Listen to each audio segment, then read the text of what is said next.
চোখের পানির বড় দাম। রহমতের নবী নামাজে সিজদায় পড়ে কান্নার আওয়াজ, হাসরের ময়দানের ভয়ে নবী কান্নার আওয়াজ। আম্মা জান আয়েশা বলেন, নবী আপনি কাঁদেন কেন? নবী বলেন, কিয়ামতের দিন সূর্যের গরম আমার উম্মতেরা কেমনে সহ্য করবে? আমার উম্মতেরা গুনার কারণে জাহান্নামের আগুনে কেমনে জ্বলবে? ও যুবক, আমার মাওলার কোরআন মিথ্যা মনে করিও না। ওই কোরআনে গুনাহগারের জন্য জাহান্নাম আল্লাহ স্পষ্ট বলেছেন। বাবা, তুমি কোরআনটাকে যদি সত্য মনে করো, গুনাহগারের জন্য জাহান্নামে কথাটাও বিশ্বাস করিও। তুমি যদি গুনাহগার হইয়া তওবা না করিয়া কবরে যাও, তোমার কবর জাহান্নামের টুকরা হয়ে যাবে।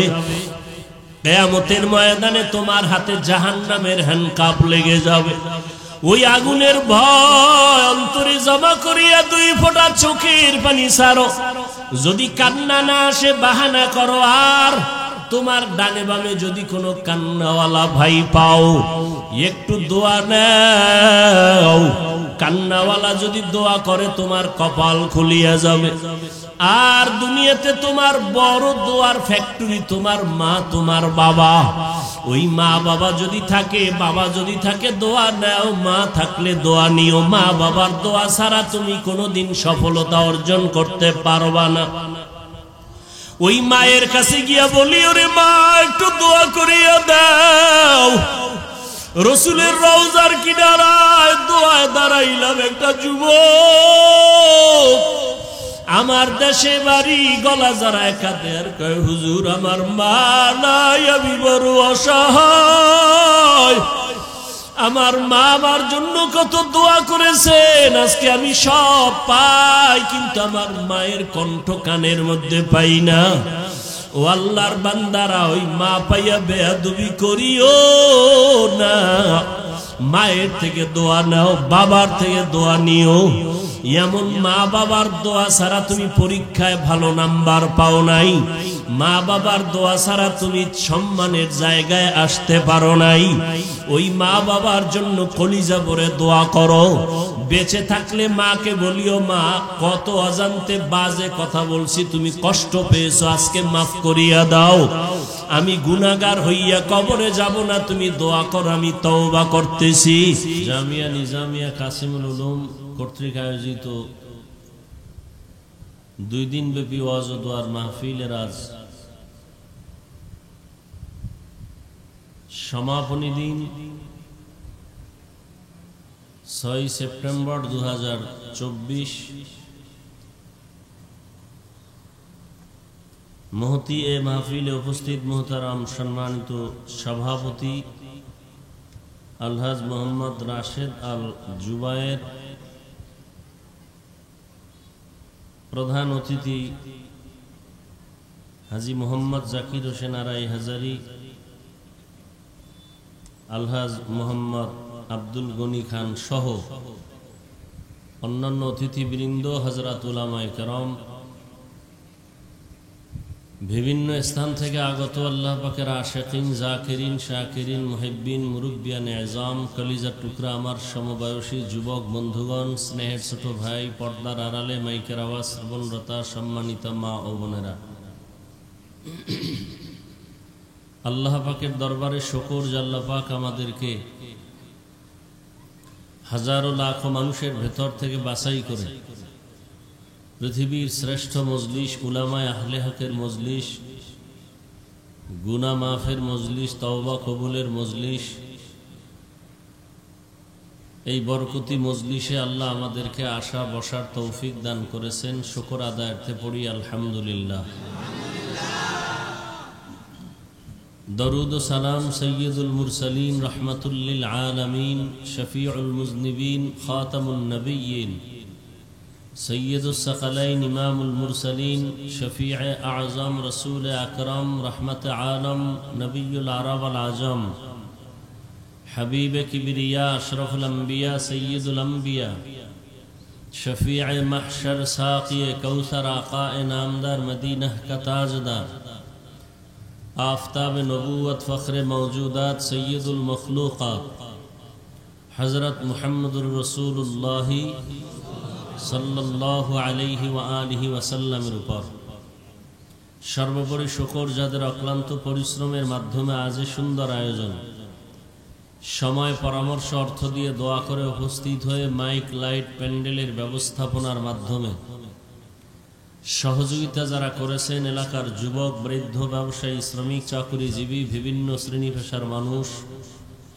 জনপ্রতিনিধি প্রশাসন উলামায়ে হযরত আইম্মায়ে মাসাজিদ মাদ্রাসা কর্তৃপক্ষ প্রত্যেককেই আল্লাহ রাব্বুল আলামিন খিদমতের বরকতে দুনিয়াতে শান্তি পরকালে মুক্তির ব্যবস্থা করে দিন। গতকাল আজ দেশের শীর্ষস্থানীয় হযরত উলামায়ে কেরামের পবিত্র জবানে কোরআন সুন্নাহ ভিত্তিক দিক নির্দেশনামূলক আলোচনা শুনেছেন। উলামায়ে কেরামের কথাগুলো উম্মাহকে সহি তরিকায় আমল করার তৌফিক দান করেন।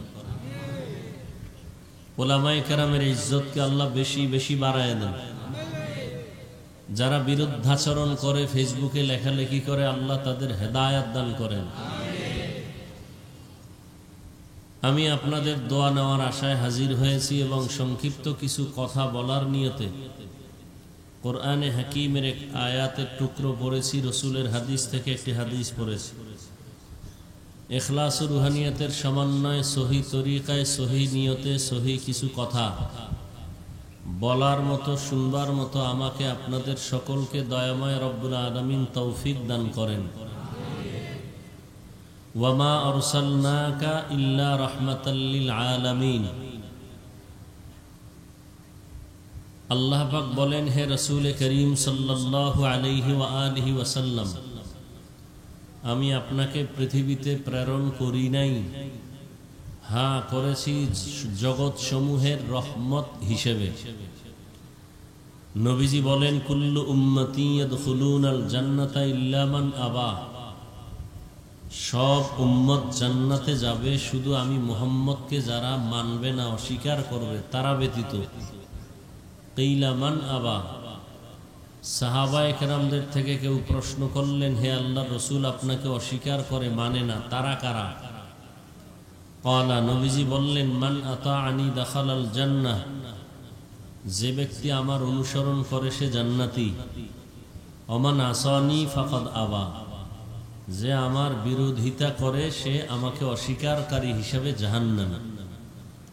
বরকতের মজলিসে বসা এটা বড় নিয়ামত, আর এটা মন চাইলে বসা যায় না যদি আল্লাহ তৌফিক না দেন। আর আল্লাহর কাছে তৌফিক চাইতেও হয়। দরজা খোলা রাইখা যদি বলেন এলাহি ভরসা, এই ভরসার কোনো দাম নেই। দরওয়াজাকে বন্ধ করে এরপরে আল্লাহ ভরসা করলে দাম আছে। তার মানে বান্দার প্রত্যেকটা কাজে কিছু চেষ্টা করা। আস-সা'য়ু মিন্নি ওয়াল ইতমামু মিনাল্লাহ। চেষ্টা করা আমার পক্ষ থেকে, বান্দার পক্ষ থেকে। পূর্ণতা দিবেন কে? আল্লাহ। ওয়াজে আসছেন, নিয়ত করা লাগছে ও যাব, আল্লাহকে বলছেন, আল্লাহ পাক কবুল করে ফেলেছেন। আবার অনেকে বলছে যাব কিন্তু কবুল হয়নি।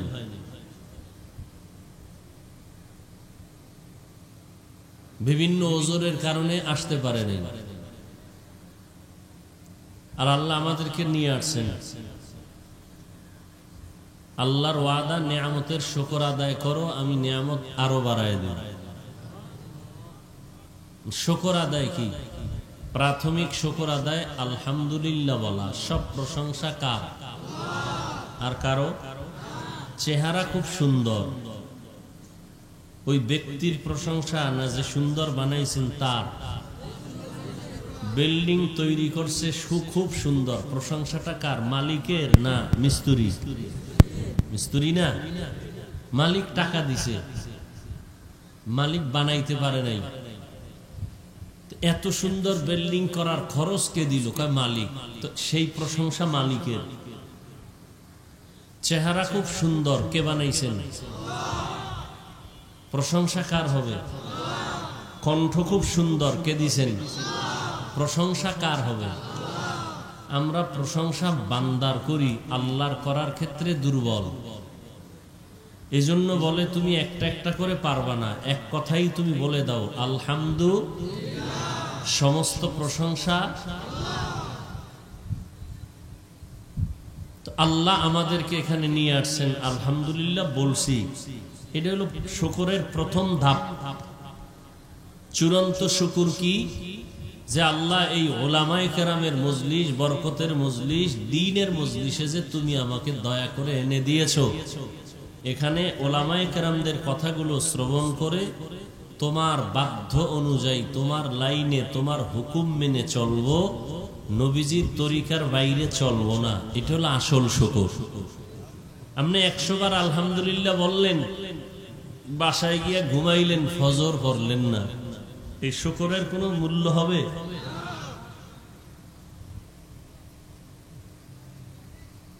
দোয়া করি,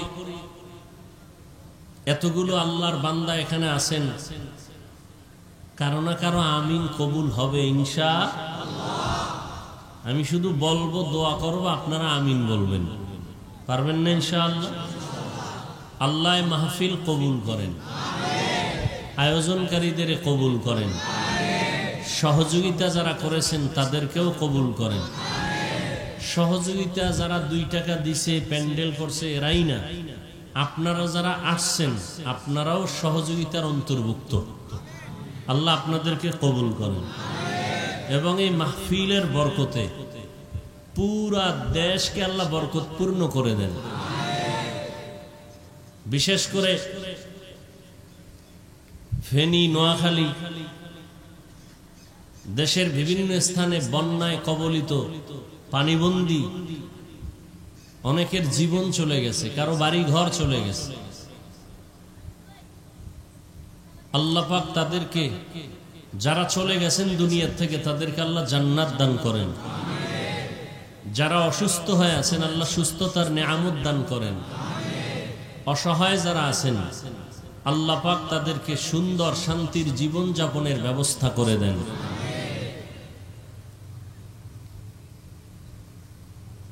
যে আয়াত আমি আপনাদের সামনে পড়লাম এবং হাদিস পড়লাম, আলোচনার টোটাল বিষয়বস্তু, আলোচনার মূল হলো রসুলের শান নিয়ে কথা বলা।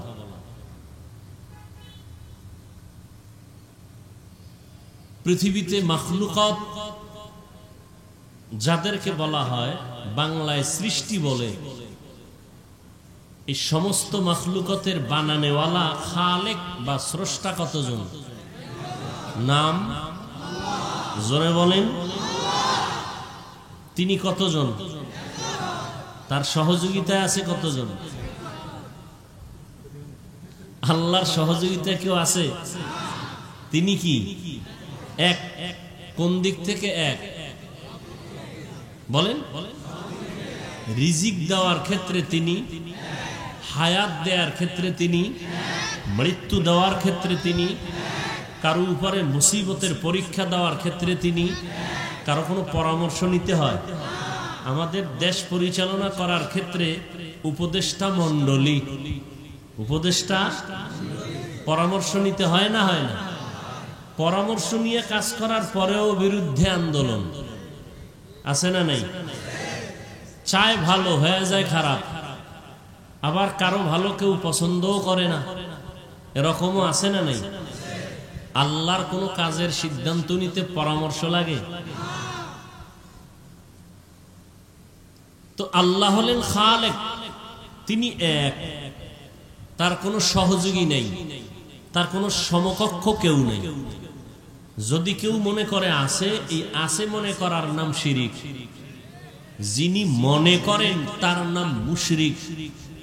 মুশরিকদের জন্য জান্নাত হারাম। আল্লাহ হলেন এক, খালেক। তিনি কয়জন? আপনাকে এলাকায় খালেক আছে না? অনেকে ডাকে খালেক, এদিকে আসো। খালেক কতজন? আপনাকে এলাকায় আবার খালেক হইল তো 2 জন হয়ে গেল। তিনি খালেক না, কি বলেন? আব্দুল খালেক, খালেকের বান্দা। একজনের নাম আল্লাহ হলেন রাজ্জাক, রিজিক দেন। মানুষের নামও আছে, নাম শুধু রাজ্জাক না, কি রাজ্জাক বললে গুনাহ হয়, আল্লাহ রাগ করেন। রাজ্জাক তো আমি, তুমি বান্দাকে রাজ্জাক বলো কেন? বান্দাকে বলো আব্দুর রাজ্জাক, রাজ্জাকের গোলাম। তো একজনের নাম আচ্ছা, আব্দুর রাজ্জাকের আব্দু বাদ দিয়ে শুধু রাজ্জাক যদি ডাকেন, এই যুক্তি আব্দুল্লাহর ক্ষেত্রে ডাকান না কেন? আব্দুল্লাহ নাম আছে না, তাহলে আব্দু বাদ দিয়ে আল্লাহ ডাকেন। ডাকবেন? কেউ ডাকবে? তাহলে আব্দুল্লাহরে যেমন আব্দু শব্দ সহ ডাকতে হবে, ঠিক আব্দুর রাজ্জাককেও আব্দু শব্দ সহ ডাকতে হবে। আব্দুর রাজ্জাক, শুধু রাজ্জাক ডাকলে হবে না। আব্দু বাদ দিয়া রহমান ডাকলে হবে না, আব্দু বাদ দিয়া আল্লাহ ডাকলে হবে না। আব্দুল্লাহ, আব্দুর রাজ্জাক, আব্দুর রহমান, আব্দুল করিম, আব্দুল সুবহান। নাম অত সুন্দর করে ডাকি না, ব্যঙ্গ করে ডাকে। সমস্ত মাখলুকতের মধ্যে যিনি শ্রেষ্ঠ তিনি হলেন রাহমাতুল লিল আলামিন।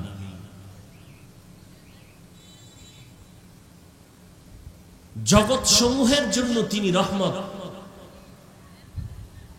তার প্রত্যেকটা কথা রহমত, কাজ রহমত, কদম রহমত। যেখানে কদম দিছেন রহমত শুরু হয়ে গেছে। মক্কায় কদম দিছেন, দাম বেড়ে গেছে। মদিনাতুল মুনাওয়ারা যারা উমরা করতে যায়, হজে যায়, হজের কোনো আহকাম নাই যেটা মদিনায় পালন করা লাগে। মক্কায় সব শেষ, মদিনায় যায় কেন? মোহাব্বতের টানে। কারণ যারে দিয়ে আল্লাহকে চিনলাম, তার সাথে একটু সাক্ষাৎ, মোলাকাত, সালাম বিনিময় করার জন্য। যাদের কলবের চক্ষু খোলা, তারা রসুলের সাথে কথা বলে আসেন। যাদের কলবের চোখ বন্ধ, চামড়ার চোখই খোলা নেই, তার কলবের চোখ খুলবে কি করে? চামড়ার চোখে চশমা লাগায় দিছে, বেপর্দা, গান বাজনা, সিনেমা, অল টাইম মোবাইল সামনে থাকে। রসুল কেমনে আসবে সে সামনে? সেই রহমাতুল লিল আলামিন, তার শানের বয়ান নবীজি আসার আগেও চলতেছিল, আসার পরেও চলতেছিল, বিদায়ের পরেও চলতেছে, কিয়ামত পর্যন্ত চলবে, কিয়ামতের দিনও চলবে। এমন একজন ব্যক্তি আমার নবী। কার নবী? কার নবী? যদি বলতে পারি আমার নবী, আর নবী যদি বলেন আমার উম্মত, বিনা হিসাবে জান্নাত। কিন্তু দিলকে প্রশ্ন করেন, আমার নবী বলার মতো পুঁজি আসেনি ভিতরে? আমার নবী মুখে বললে কি হবে? দিল থেকে আসতে হবে আমার নবী। আর দিল থেকে তখনই আসবে যদি আমার ভেতরে নবীর আদর্শ থাকে। আল্লাহ সবাইকে নবীর আদর্শওয়ালা বানায় দেন। নবীর আদর্শ কি কারো উপরে জুলুম করা? নবীজি জিন্দেগিতে কোনদিন, নবীর জিন্দেগি কত বছর বলেন? 63 বছর নাকি? 63 বছর পরে নবী আর দুনিয়ার জীবনে নাই, আখিরাতের জীবনে চলে গেছেন, ঠিক না? 63 বছর হায়াতে আমার রসুল কোনদিন ভুলেও কাউকে একটা গালি দেন নাই, ভুলেও না। আমরা সে নবীর আদর্শ কতটুকু মানি? নবী জীবনে কখনো চোখ গরম করে কারো দিকে তাকান নাই। এবার বুঝেন নবীজি কত সুন্দর আদর্শ নিয়ে আসছেন। সেই নবী অনেকগুলো আদর্শ উম্মতকে দিয়ে দিয়েছেন। তার মধ্যে একটা হাদিস আমি পড়েছি, এ বিষয়ে দুটো কথা আপনারা একটু খেয়াল করেন। নবীজি বলেন সব উম্মত জান্নাতে যাবে, সব, কিন্তু আছে না নেই? ইল্লা মান আবা, যারা আমি মুহাম্মদকে অস্বীকার করে তারা না। কিলা মান আবা, সাহাবায়ে কেরামদের থেকে কেউ প্রশ্ন করলেন, নবী কারা আপনাকে অস্বীকার করে, পরিচয় জানতে চাই। এবার নবী পরিচয় দিতে গিয়া বলেন, নবী বলেন সব উম্মত জান্নাতে যাবে, আমি মুহাম্মদকে যারা মানে না, অস্বীকার করে তারা না। এখন এখানে যারা আছেন, আমার তো দিল বলে একজন ব্যক্তিও নবীকে অস্বীকার করার নাই। সবাই ভালোবাসেন না? সবাই ভালোবাসেন। তাহলে নবীর ওয়াদা, যে আমার অনুসরণ করবে সে জান্নাতি, যে আমার অনুসরণ করবে না, অস্বীকার করবে সে জাহান্নামী। তাহলে এখানে সবাই যদি বলেন আমি নবী মানি, তা তো সব জান্নাতি। এরপরও কথা বড় কঠিন। নবী বলেন যারা আমি মুহাম্মদকে অস্বীকার করবে তারা জান্নাতে যাবে না। সাহাবায়ে কেরাম বললেন, কে আপনাকে অস্বীকার করে জানতে চাই হে রাসূল। নবীজি বললেন, মান আতাআনি দাখালাল জান্নাহ, যে আমার অনুসরণ করবে, অনুকরণ করবে সে জান্নাতে যাবে। আমার অনুসরণ যিনি করবেন, অনুকরণ করবেন, এক অনুকরণ অনুসরণ, একটার নাম ইত্তেবা আর একটার নাম ইতাআত, তারা জান্নাতে যাবে। কে জান্নাতে যাবে নবী তা জিজ্ঞাসা করি নাই, জিজ্ঞাসা করেছি কে অস্বীকার করে। নবী বলেন, মান আসানি ফাকাদ আবা, যে আমার বিরোধিতা করে সে জাহান্নামী। দেখেন, যদি বলতেন নবী যে আমার অনুসরণ করে না সে জাহান্নামী, নবী এ কথা বলেন নাই। নবী যেমন বললেন যে আমার অনুসরণ করবে সে জান্নাতে যাবে, বিপরীত কথা দাঁড়ায় যে অনুসরণ করবে না সে জাহান্নামে যাবে। নবী এ কথা বলেন নাই। নবী একটু উম্মতের দরদি তো, এজন্য রাস্তা খোলা রাইখা কথা বলছেন। যে আমার অনুসরণ করে সে জান্নাতে যাবে, যে অনুসরণ করে না সে জাহান্নামে যাবে। কয় না না, তো জাহান্নামে কে যাবে? কয় একজন অনুসরণ করে না এজন্য জাহান্নামে যাবে না। তো যে আমার অনুসরণ না করে বিরোধিতা করে সে জাহান্নামে যাবে। কি বুঝলেন? নবীর আদর্শে একজনে দাড়ি রাখে না, নবীর আদর্শে টুপি পরে না, কিন্তু দাড়ির মোহাব্বত তার অন্তরে আছে, সে জাহান্নামে যাবে না। কিন্তু আরেকটা লোক, সে রাসূলের আদর্শের দাড়িকে পছন্দই করে না, তাহলে সে কি বিরোধিতা করলো না? নবী বলেন সে জাহান্নামে যাবে। তাহলে একটা লোক নামাজ পড়ে না, তাকে জাহান্নামী বলা যাবে? আগে বুঝতে হবে তার অন্তরে নামাজের মোহাব্বত আছে কিনা। যদি সে নামাজের বিরোধিতা করে সে জাহান্নামী। নামাজ না পড়া আর বিরোধিতা করা এক না। একজনে নামাজ পড়তে চায়, ঝামেলায় পড়ছে, পারে নাই, পরে পড়ছে, আরেকজন নাই, এই লোকটা নামাজের বিরোধী, এই লোকটা জাহান্নামী। খাঁটি তওবা না করা পর্যন্ত জান্নাতের রাস্তা খুলবে না। একজনে টুপি পরে না, তাকে জাহান্নামী বলা যাবে না। আর যদি বলেন আমি টুপি পছন্দই করি না, সেই লোকটা বিরোধিতার কারণে জাহান্নামে যাবে। টুপি না পরা আর বিরোধিতা করা এক না। দাড়ি না রাখা বিরোধিতা করা এক না। অতএব কেউ দাড়ি না রাখলে তাকে জাহান্নামী বলার কোনো সুযোগ নাই। আগে জানতে হবে, বুঝতে হবে সে কি আসলে দরদি না বিরোধী। অনেকে দাড়ি রাখে না। এ ভাই, আপনি দাড়ি রাখেন না কেন? হুজুর মনে চায়, পারি না, দোয়া করবেন, দরকার, চেষ্টা করব। এই লোকটা কি বিরোধী?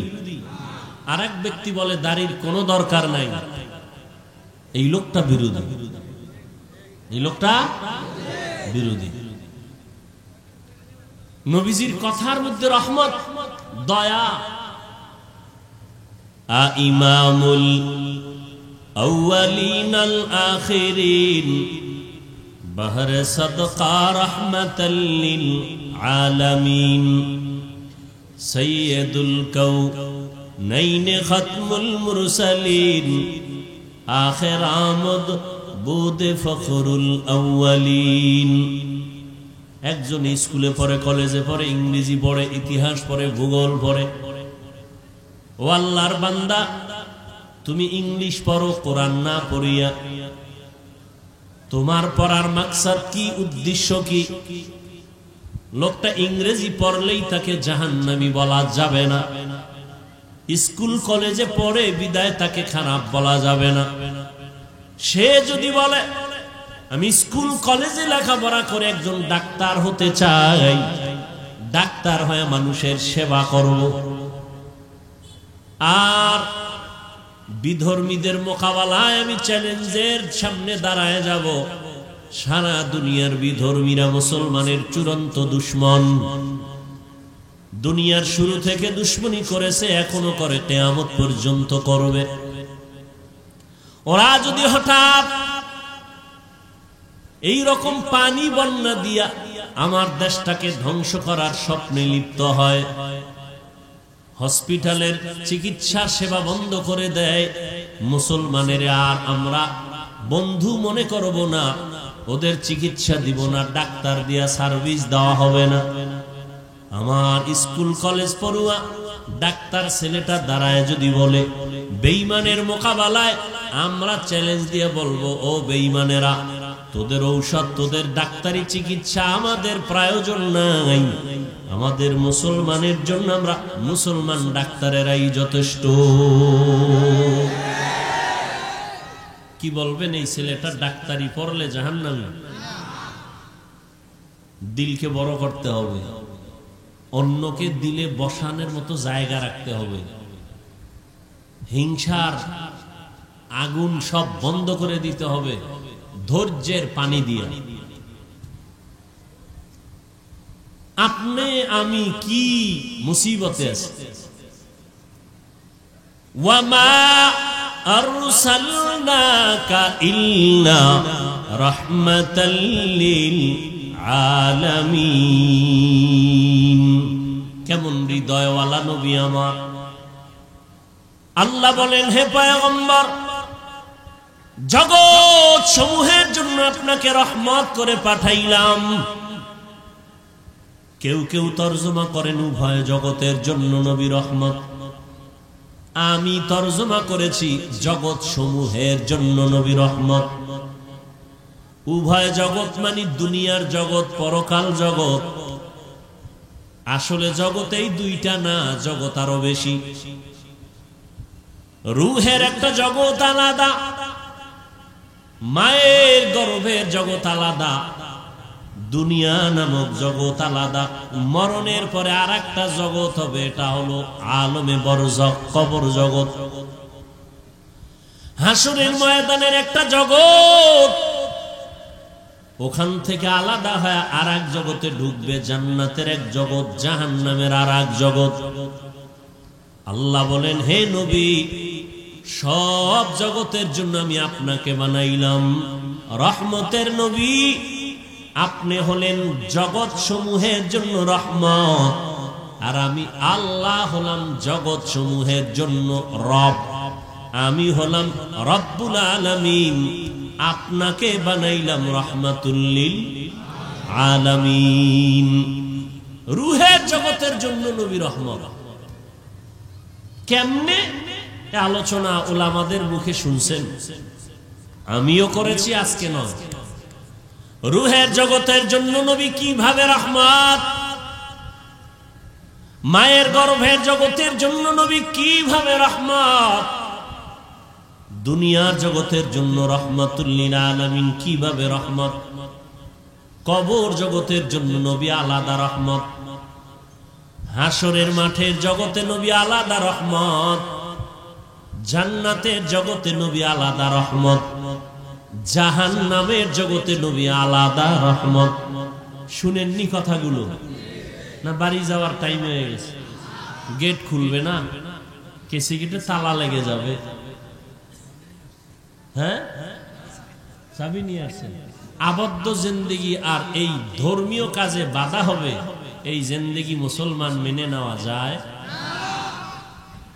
নামাজে যাবেন, সব আন্দোলনই তো হইল কি? সব আন্দোলনই হলো। আজও আমি একদল আল্লাহর বান্দা মাদ্রাসা আসছেন মাগরিবের পরে, বললাম বিগত আন্দোলন থেকে ছাত্রদের, আমরা বলি এটার নাম ছাত্র আন্দোলন, বলেন না আপনারা? এখানে কি শুধু ছাত্র ছিল না জনগণ ছিল, আলেম ছিল? বলেন। এক কথায় ছাত্র জনতার আন্দোলন। বলেন কি আন্দোলন?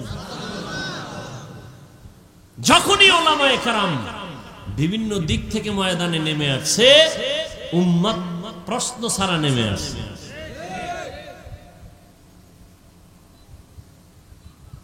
এই আন্দোলন থেকে দুইটা শিক্ষা আমরা নিতে পারি।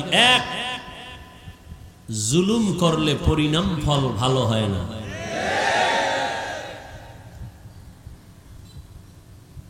জুলুম তিন প্রকার। কয় প্রকার? নিজের সাথে জুলুম, আল্লাহর সাথে জুলুম, অন্যের সাথে জুলুম। নিজের সাথে জুলুম যেমন ব্যক্তির সাথে জুলুম, আহালের সাথে জুলুম। চোখ আল্লাহ যে কাজের জন্য বানাইছেন ওই কাজে চোখ ব্যবহার না করা, চোখের জুলুম। হাত আল্লাহ যে কাজের জন্য সৃষ্টি করেছেন এই হাত ওই কাজে ব্যবহার না করা, হাতের জুলুম। চোখ বানাইছেন কেন? বেগানা দেখার জন্য। হাত বানাইছেন কেন? ফেসবুকে আলেমদের বিরুদ্ধে লেখার জন্য। জবান বানাইছেন কেন? গীবত করার জন্য।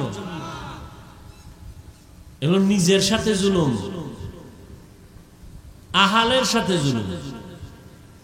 7 বছর বয়সের বাচ্চাকে নামাজের মুসাল্লায় দাঁড় করাও, না করানোটা জুলুম। 10 বছরে শাসন করো নামাজের জন্য, এগুলো আহালের সাথে জুলুম। বাবার আহাল সন্তান, স্বামীর আহাল স্ত্রী, শিক্ষকের আহাল ছাত্র, ইমাম খতিবের আহাল মুসল্লি, জনপ্রতিনিধির যারা দায়িত্বশীল তাদের আহাল জনগণ। সমস্ত দুনিয়ার মানুষের দায়িত্বে উলামায়ে কেরাম, উলামায়ে কেরামের আহাল হলো সারা দুনিয়ার উম্মাহ। আল্লাহর সাথে জুলুমের নাম শিরিক। শিরিক করা আল্লাহর সাথে জুলুম। অন্যের সাথে জুলুম, চাই সেটা একটা পিপিলিকা হোক, বিড়াল হোক, কুকুর হোক। কুকুরের সাথে জুলুম, অন্যায় করে নাই, খামোখা একটা বাড়ি মারলেন, জুলুম। বিড়াল কোনো অপরাধ করে নাই, খানা বন্ধ করে দিলেন, জুলুম। এবার আসেন আমরা পরস্পরে মানুষ। বাড়ি করলেন, হাঁটার জায়গা দিলেন না প্রতিবেশীকে, জুলুম। আছে না নাই? মালিকের পানির লাইন আলাদা, ভাড়াটিয়াদের পানির লাইন আলাদা।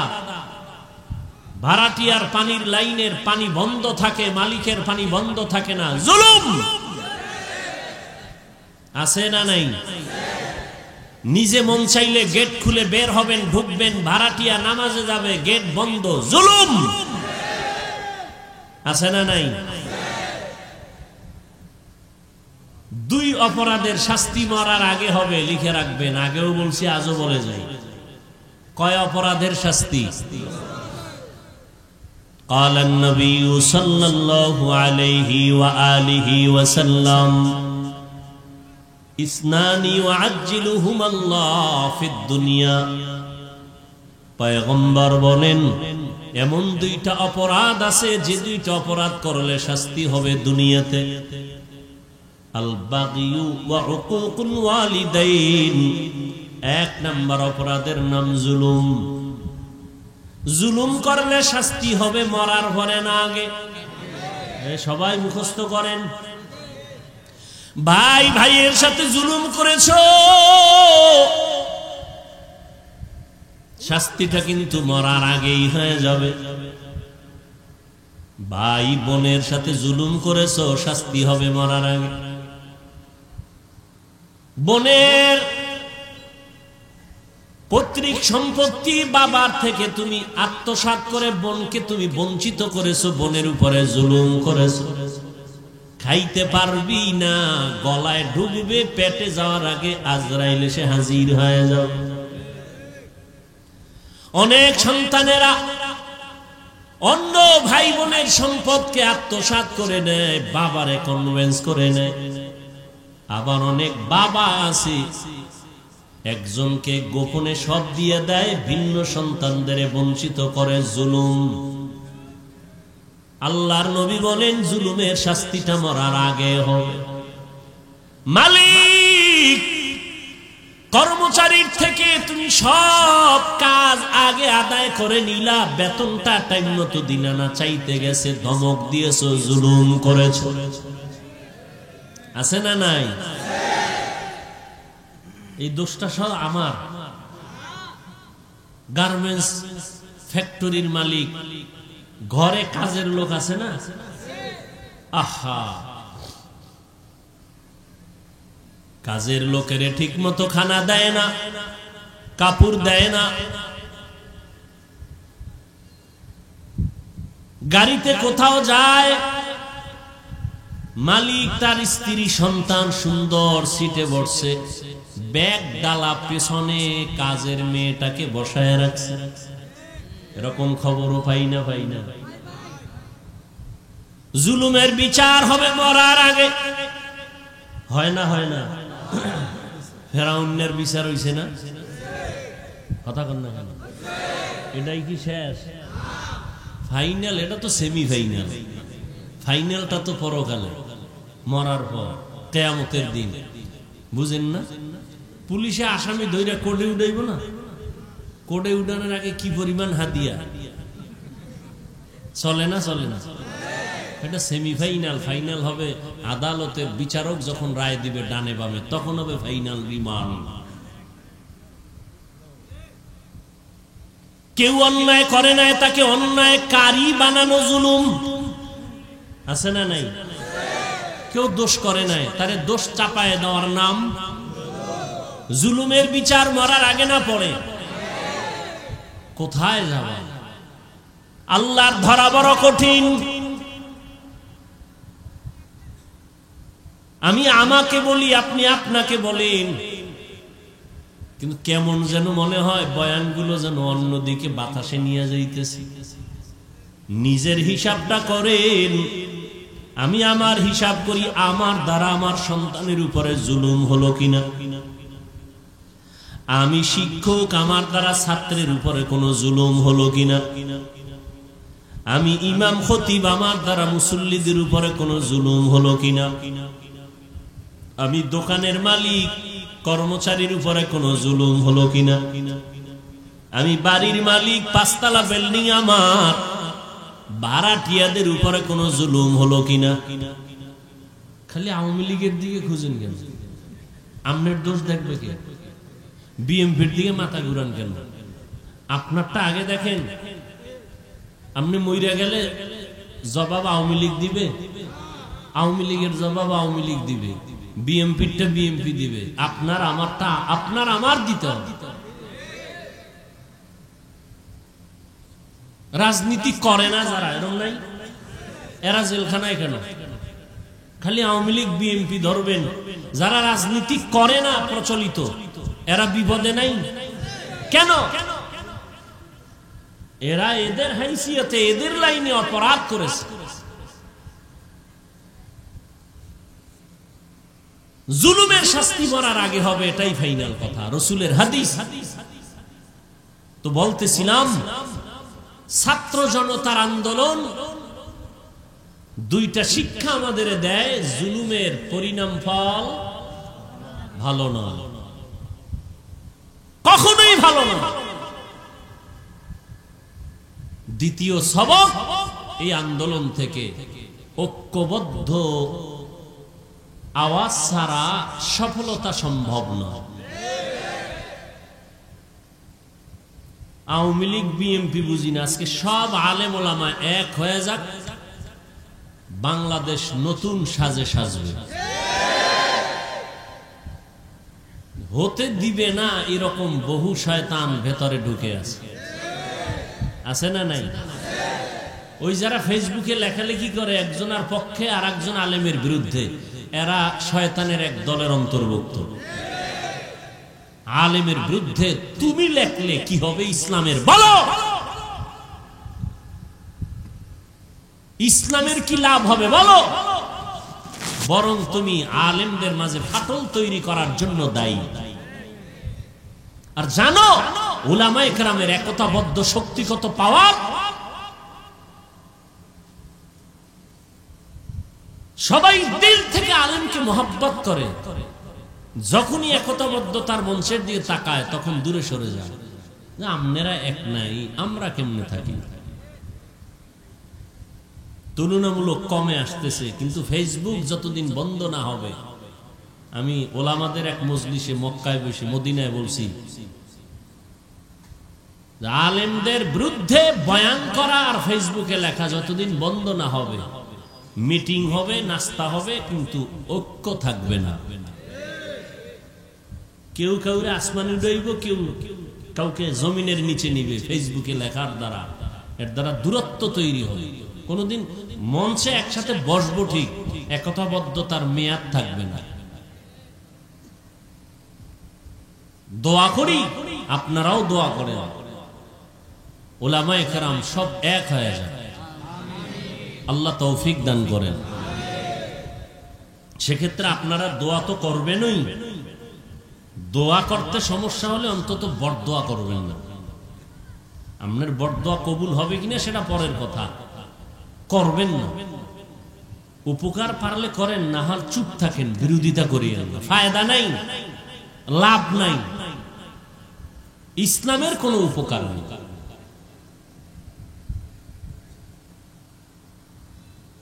জুলুমের বিচার এ দুনিয়ায় হবে মরার আগে। আল্লাহ জুলুম থেকে আমাদেরকে হেফাজত করেন। জুলুম শেষ হয়ে গেছে, আওয়ামী লীগ গেছি গেছে, এরপর বাড়ি ঘরে আগুন লাগাইছে কারা, মানুষ মারে কারা, দোকান বাড়ি ঘরে ডাকাতি হয় কারা করে? জিনেরা, ভারতের ফেরেশতারা। হ্যাঁ, জুলুম চলে না? চলে না? জুলুমের বিচার মরার আগে না পড়ে? ভালো করে লিখে রাখবেন আর দোয়া করবেন, আল্লাহ জুলুম থেকে এ দেশ এবং জাতিকে হেফাজত করেন। আমরা জুলুম চাই না, জালেমকে চাই না। আমরা আখিরি নবীর মুহাব্বতের আদর্শের উম্মত চাই। প্রত্যেকটা ক্ষেত্রে কারোটা মানুষ দেখে, কারোটা দেখে না। আপনি ভাইয়ের সাথে জুলুম করতেছেন, মেয়ের সাথে জুলুম করতেছেন, বোনের সাথে করতেছেন, দোকানওয়ালা কর্মচারীর সাথে করতেছে, কেউ দেখে না, আল্লাহ তো দেখতেছেন।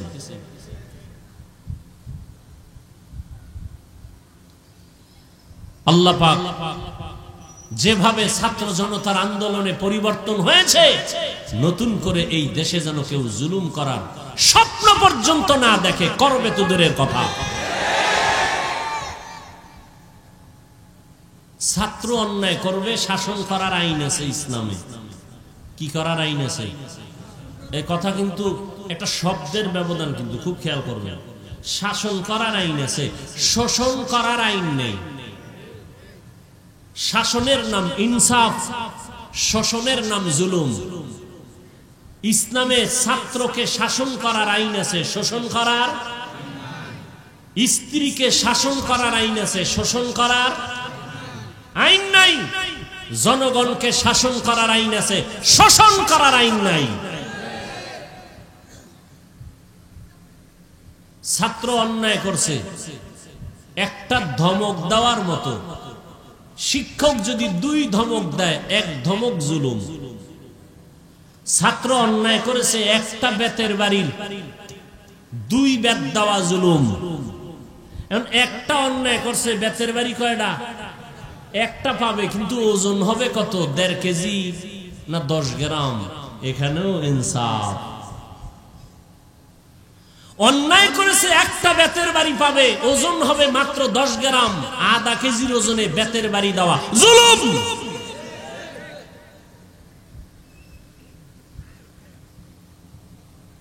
কয় না জমানা ফাইল দিয়ে গেছে, এখন আর ছাত্রকে শিক্ষক বেত দেওয়া লাগে না, ছাত্ররা উল্টা শিক্ষকের দিকে। কি নমুনা আছে না নাই? তবে এখানে অনেক ছাত্র দেখতেছি বিভিন্ন ঘরানার স্কুল কলেজ মাদ্রাসা, আজীবনের জন্য কথাটা আমি বলে থাকি, আজও বলছি, মনে রাখবেন, শিক্ষকের সাথে বেয়াদবি করে মরার আগে বিচার হবে, লিখে রাখবেন। শিক্ষকদের সাথে যারা বেয়াদবি করবে তার শাস্তি হবে মরার আগে, মনে রাখবেন। সবার সাথে মেজাজ দেখানো যায়? সন্তান মা বাবার সাথে মেজাজ দেখাতে পারে? ছাত্র শিক্ষকের সাথে মেজাজ দেখাতে পারে? যারা দেখিয়েছে, চোখের সামনে দেখেছে, ওরা ধ্বংস হয়ে গেছে। ক্লাসে 1 নাম্বার বেয়াদবি করছে, ধ্বংস। বহু দেখেছি, স্কুল কলেজ আর মাদ্রাসার লাইনে কম দেখি নাই। যদি কেউ প্রমাণ চান, হাতে ধরে দেখাতে পারবো। আল্লাহ ওই বেয়াদবির থেকে আমাদের হেফাজত করুন। পয়গম্বরের সাহাবী, প্রথম তিনি চাচাতো ভাই হযরতে আলী রাদিয়াল্লাহু তাআলা আনহু, নবীর কি দ্বিতীয় সিঁড়িতে গিয়া সাহাবী, তৃতীয় ধাপে গিয়া হযরত আলী নবী। বলেন না কেন? জামাতা।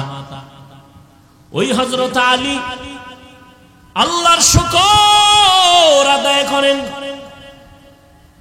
নবীজি আলীকে পাইয়া, যে আলী 7 বছর বয়স থেকে 12 বছরের মধ্যেই, কেউ বলেন 10 বছর, কেউ বলেন 11 বছর, কেউ বলেন 8 বছর, কেউ বলেন 7 বছর, এই বয়সে নবীর হাতে হাত লাগায় কালেমাওয়ালা মুসলমান হয়ে গেছে।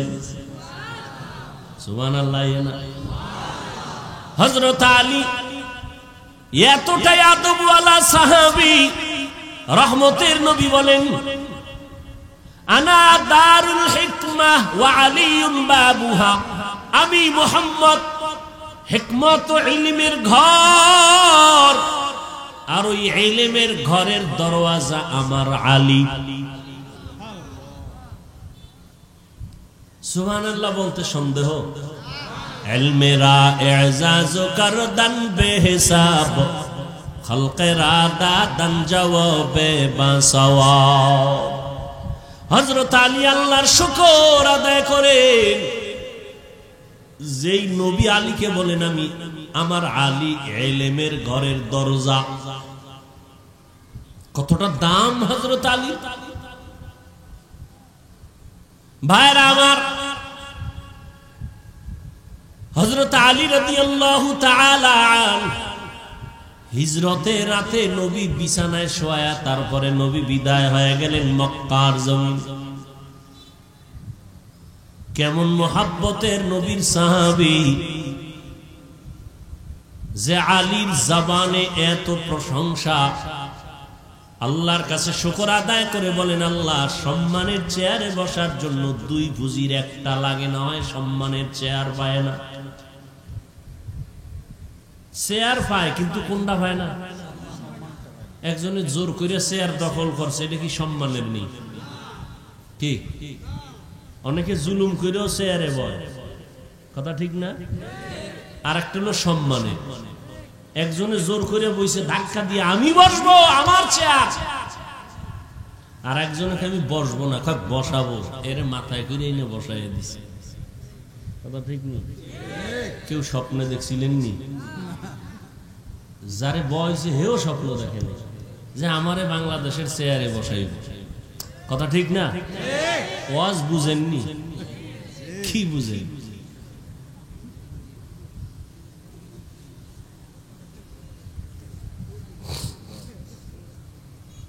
ভাইরা আমার, এরপরও কিন্তু ভয়, কারণ ফিলিস্তিনের জমিনের উপরে হিংস্র আক্রমণ, বাইতুল মাকদিসকে দখল করা, মুসলমানের উপর আক্রমণ। বাংলাদেশটা কিন্তু ছোট, মানচিত্রের দিকে তাকাইলে ছোট্ট একটা দেশ, টুপিওয়ালায় ভরা, মাদ্রাসায় ভরা। ভারতের জমিনে হাজার হাজার হাজার মাদ্রাসা, লক্ষ লক্ষ আলিম। 800 বছর পর্যন্ত স্পেন জমিন শাসন করেছে মুসলমান। কয়শো বছর? মুখস্থ করো। একটা জাতিকে ধ্বংস করার জন্য তার ইতিহাস ভুলায় দেওয়া যথেষ্ট। মনে রাখো, 800 বছর পর্যন্ত স্পেন জমিন শাসন করেছে মুসলমানেরা। কোরআন শরীফের উল্লেখযোগ্য তাফসীর হলো কুরতুবী। ওই স্পেন জমিনে বসে লেখা 30 খণ্ডের তাফসীর, তাফসীরে কুরতুবী। ওই 800 বছরের শাসনের মুসলমান দেশ স্পেনের মধ্যে গিয়ে দেখো আজান বন্ধ। বেশি লাফাইও না রে যুবক, সাবধান। ভারতের চোখ যদিও একটু পর্দা লাগাইছে, আমেরিকার চোখ কিন্তু এখানে বড় করে রাখা আছে। ঠিক বলতে কি কষ্ট লাগে না? একটু ভাবতে হবে নাকি? একটু ভাবতে হবে। আমেরিকার ডব্লিউ বুশ বলেছিল, আমি সারা দুনিয়ার নারীদের, যুবতীদের দেখতে চাই বেপর্দা, আর যুবকদের দেখতে চাই দাড়িবিহীন। ভাইরা আমার,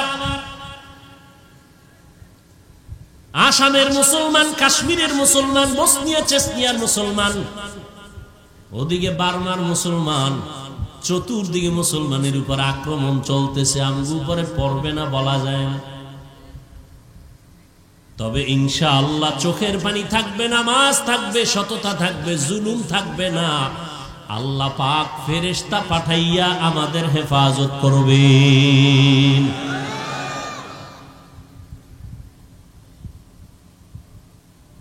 মক্কায় গেলাম, অনেক ছেলেরা আসলো, হোটেলে কাজ করে, এখানে কাজ করে, দেখা করার জন্য।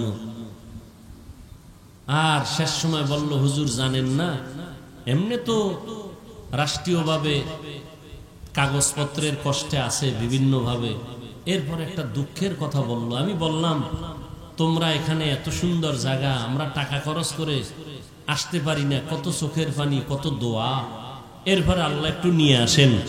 তোমরা তো এখানে থাকো, জামাতে 5 বেলার নামাজ হেরেমে পড়ো, রসুলের রওজায় যাও। ওরা চোখের পানি ছেড়ে কাঁদলো আর বলল যে এখন প্রবণতা এমন যে এই ছেলেরা, কিছু কিছু মানুষ আছে ওখানে, টাকা যা পায় টুকটাক দিয়ে জুয়া খেলে। নিঃস্ব হয়ে গেছে অনেকে জুয়া খেলে। চিন্তা করলাম, আবু জাহেল এখনো মরে নাই। মক্কা মদিনার কাছে আইসাও নামাজ নাই, দাড়ি নেই, টুপি নাই। যদি এমন হয় জুয়া খেলে, আর এই টাকা মা বাবারে দিলে কি হবে? আমি তো দোয়া করি, আল্লাহ আমার প্রবাসে যারা আছে, শুধু সৌদি আরব নয়, সারা পৃথিবীর আনাচে কানাচে আমার প্রবাসে যারা জীবন যাপন করেন, আল্লাহ তাদের কামাই রুজিতে, হায়াতে, ইজ্জতে বরকত দান করেন, সমস্ত মুসিবত থেকে হেফাজত করেন। জানি না আরবের ভেতরে কারা এই অভিযোগে অভিযুক্ত, হালাল টাকা কামাই করে রসুলের দেশে বসে যারা জুয়া খেলে। জানি না কারা, আল্লাহ জানেন, তাদেরকে হেদায়াত দান করুন।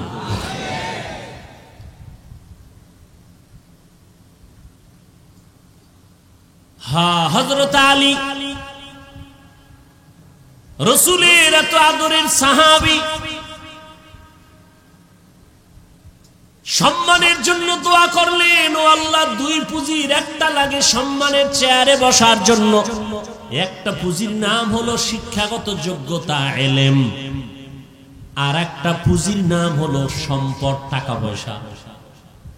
একটা লোক কলম দিয়ে দস্তখত দিতে পারে না, এরপরে সবাই চেয়ার আগায় দেয়, কিও কয় আমগো দেশের দানবীর। আছে না নাই? সমাজ সেবক, অনেক টাকার মালিক। আর একজন কোনো টাকা নাই, তাকে সম্মানের চেয়ার আগায় দেয়। কেন? বলে আমার স্কুলের হেডমাস্টার, শিক্ষিত মানুষ। হযরত আলী বলেন, ও আল্লাহ, দুই পুঁজির আসলটা আমাদের দিছেন, কি? ইলম দিয়েছেন, টাকা পয়সা দেন নাই। মিয়া, নবীজি দোয়া করলে কবুল হইতো না? সেই নবী খন্দকের যুদ্ধে গিয়া পেটে পাথর বাঁধলেন। মদিনাতুল মুনাওয়ারার পার্শ্বে খন্দক। সাহাবায়ে কেরাম নিয়া গর্ত খনন করলেন। নবীও ওই কাজে হাত দিলেন। সাহাবায়ে কেরাম কেউ কষ্ট সহ্য করতে না পেরে ছুটি চাইলেন। মিথ্যা অভিযোগ দিয়ে বললেন, বাড়িতে অসুস্থ রোগী আছে, বাড়ি যাব। বাড়ি পাহারা দেওয়ার কেউ নাই, যাব। জিবরাইল এসে বলে, নবীদের অন্তরে নিয়ত খারাপ, কষ্ট, এই জন্য মিথ্যা কথা বলে যেতে চায়, এদের অন্তরে নেফাকি। আল্লাহ আয়াত নাজিল করে দিলেন। সাহাবায়ে কেরামদের কেউ পেটে পাথর বেঁধে নবীর সামনে আসেন, ইয়া রাসূলুল্লাহ, না খেয়ে কষ্ট করে পেটে পাথর বাঁধছি, একটা ক্ষুধা সহ্য করতে পারি। মনে মনে ভাবছে নবী মনে হয় আরামে আছে। সবার কথা শুই না নবী কয়, সাহাবায়ে কেরাম, আপনারা পেটে পাথর বাঁধছেন একটা, আমি মুহাম্মদ রহমতের নবী, আমার জামাটা উঠাইয়া আমি দেখাই, দেখেন। রহমতের নবী আমার জামাটা উঠাইয়া দেখাইলেন। সাহাবায়ে কেরাম দেখে আমাদের পেটে পাথর একটা, রহমতের নবীর পেটে পাথর দুইটা। ক্ষুধার কষ্ট। নবী যদি দোয়া করতেন উহুদ পাহাড় স্বর্ণ হয়ে যাও, না, কষ্টের মধ্যে শান্তি। ভোগ বিলাসের মধ্যে কি নাই? দেখছেন শান্তি, এখন টের পাননি কি পরিমাণ শান্তি। আল্লাহ, আহ, জুলুমের শাস্তি দুনিয়ায়, কষ্টের জিন্দেগি। নবী আমার 1 বছর না, 2 বছর না, 3 বছরের মতো সময় আমার নবীরে মক্কার বেঈমানেরা গৃহবন্দী করে রাখছে শিয়াবে আবু তালিবের ভেতর। পানি দেয় না, খানা দেয় না।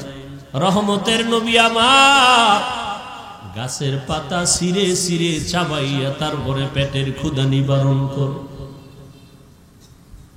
না খাইয়া মরিও রে যুবক, প্রয়োজনে না খাইয়া মরিও, কিন্তু হারাম খানা ভেতরে ঢুকাইও না রে বাবা। শান্তি নাই, শরীরে রোগ বেড়ে যাবে, অশান্তি শুরু হয়ে যাবে। হযরত আলী রাদিয়াল্লাহু তাআলা আনহু বলেন, মান আল্লামানি হারফান ইনশাআ বাআ ওয়া ইনশাআ আতাকা। আমাকে একটা অক্ষর যিনি শিক্ষা দিয়েছেন, তিনি আমার কাছে এমন দামি যে আমাকে চাইলে বিক্রিও করে দিতে পারেন, গোলাম বানাইয়াও রাখতে পারেন। এই ছাত্ররা, হযরত আলী বলেন, একটা অক্ষর আমাকে যে শিক্ষা দিল তার দাম কত? আমাকে বিক্রিও করে দিতে পারে, আমাকে গোলাম বানাইয়াও রাখতে পারে। এ হলো শিক্ষকের মর্যাদা।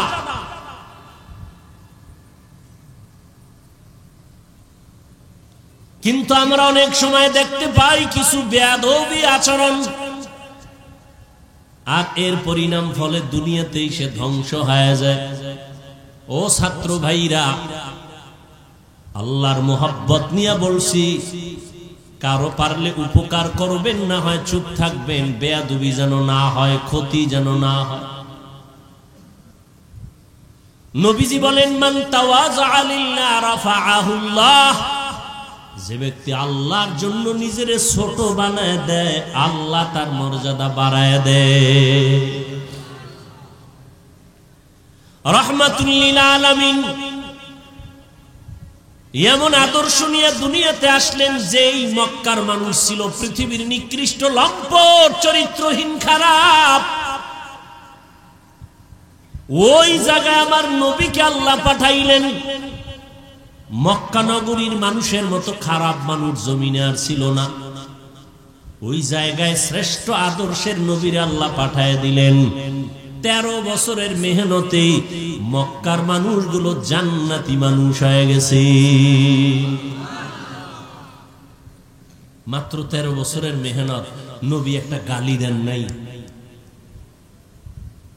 কিচ্ছু বলেন নাই। সুন্দর ব্যবহার, সুন্দর আচরণ। আল্লাহ পাক আমার নবীকে এমন দয়ার নবী করে পাঠাইলেন। নবী আইসা দেখে মক্কার মানুষ এতটা খারাপ, কন্যা সন্তানদের এরা পছন্দ করে না, নারীদের সমাজের বোঝা মনে করে, বিধবা নারী পছন্দ করে না। বাবা ছেলে হইলে খুশি হয়, মেয়ে হইলে মুখ কালা করে বেজার হয়। এমন কি মেয়েকে জ্যান্ত দাফন করে, হত্যা করে বাবা। ওই সময়ে রাসূল আসছেন, কন্যাদেরকে পছন্দ করে না। এই বাপ কি মনে করেন ভালো না জালেম? সেই রাসূলের যুগের 2-1টা জালেম এখনো আছে না নাই?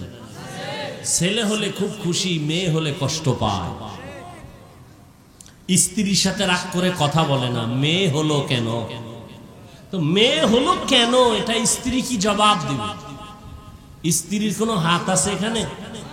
লিল্লাহি মুলকুস সামাওয়াতি ওয়াল আরদ ইয়াহাবু লিমান ইয়াশাউ ইনাসান ওয়া ইয়াহাবু লিমান ইয়াশাউ যুকুর আও ইউযাওয়িজুহুম যুকরানাও ওয়া ইনাসা ওয়া ইয়াজআলু মান ইয়াশাউ আকিমা ইন্নাহু আলিমুন কাদির।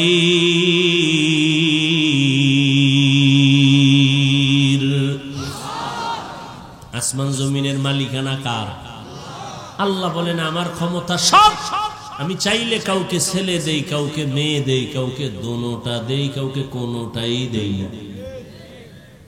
ক্ষমতা কার? না আপনি স্লোগান দিচ্ছেন ছেলে হোক মেয়ে হোক দুটোর বেশি নয়, একটা হলে ভালো হয়, না হইলে আরো ভালো। স্লোগান দিছে ছেলে হোক মেয়ে হোক দুটোর, কথা বল না কেন? দুটোর একটা হলে ভালো হয়, এই স্লোগান আছে না নাই? এই স্লোগান যেদিন থেকে শুরু, আমার মাওলার কুদরত সেদিন থেকে শুরু। সেদিন থেকে একসাথে 2টা, একসাথে 3টা, একসাথে 4 সন্তান। মা মরছে কয় না, মা এখনো তাজা। একসাথে 4 সন্তান আছে না নাই? সন্তানও সুস্থ, মাও। ছেলে হোক মেয়ে হোক দুটোর বেশি নয়, একটা হলে ভালো হয়, না হইলে আরো ভালো। এটা বাইতুল মুকাররমের খতিবের স্লোগান, মক্কা মদিনার ইমামের স্লোগান, এটা আমেরিকার স্লোগান, পশ্চিমা বেঈমানের স্লোগান, ইহুদি খ্রিস্টানদের স্লোগান। এই স্লোগান দিয়ে পরে আবার ট্যাবলেটও দিয়ে দিস, খাও, নিয়ন্ত্রণ করো। কি নিয়ন্ত্রণ? কয় জন্ম নিয়ন্ত্রণ। নিয়ন্ত্রণের ক্ষমতা কার হাতে? আল্লাহ পাক বলে দেখ, সেই 20 বছর আগের নিয়ন্ত্রণের ট্যাবলেট খাওয়ার পরে আমগো সোনার বাংলায় জনসংখ্যা কি পরিমাণ কমলো? মাইনাস না প্লাস? ট্যাবলেট কই, স্লোগান কই? আমরা হুজুরেরা বাড়াইছি না, এখানে ময়দানে সব হুজুর নি, এই যুবককে পাঠাইছে। এক কথায় আল্লাহর সাথে পাল্লা দিয়া কেউ আগাই নমরুদ দিয়া পারছেনি? আল্লাহরে মাইরে ফেলাইলে কেসা খতম। নমরুদ কথা আল্লাহরই মারি, তীর ধনুক নিয়ে রেডি আল্লাহকে মারবে। গুলি মারছে, ধনুক আল্লাহ কয় ওয়ামাকারু ওয়ামাকারাল্লাহ ওয়াল্লাহু খায়রুল। তীরের আগায় রক্ত লাগে গেছে, নিচে আইয়া কয় দেখছুনি আল্লাহরে মাইরা ঠাক জায়গায় শেষ করে দিছে। এই যে রক্ত, এত পাওয়ারফুল নমরুদ, ওরে মারার জন্য কোন বাহিনী লাগছে? বলেন, এই জালেমরে শেষ করছে একটা অসুস্থ মশা, সাথে জুতা মোবারক। ঠিক নি? মাথার ভিতরে গিয়ে মশা আশ্রয় নিছে, ফাঁকে ফাঁকে একটা মিস কল দেয়। নমরুদ্দের চান্দি গরম। কত কবিরাজ, কত আয়ুর্বেদিক, কত ডাক্তার, ঔষধ, কোনটাই মাথা ঠান্ডা হয় না।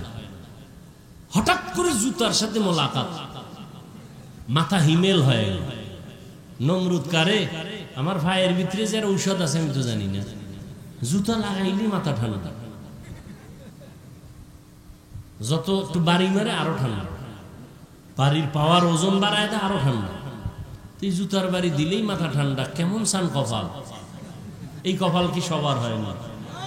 আল্লাহ মাঝে মাঝে জুতার সাথে মোলাকাত করায়, সান কপাল্লা দেয়। বুশের গালে জুতা লাগছে, সাংবাদিক বলে কাইফা হাল, ডোন্ট মাইন্ড। জুতা খায় কেমন লাগলো? বলে কিচ্ছুই মনে হয় না, এটা আমার গণতান্ত্রিক অধিকার। নমরুদ্দা জুতার বাড়ি দিলে মাথা ঠান্ডা। কেমন কপাল আর কেমন ঔষধ! এটা তো আর কোনো বানানো ঔষধ না, আমাদের ইতিহাস তো ইসলামে আছে।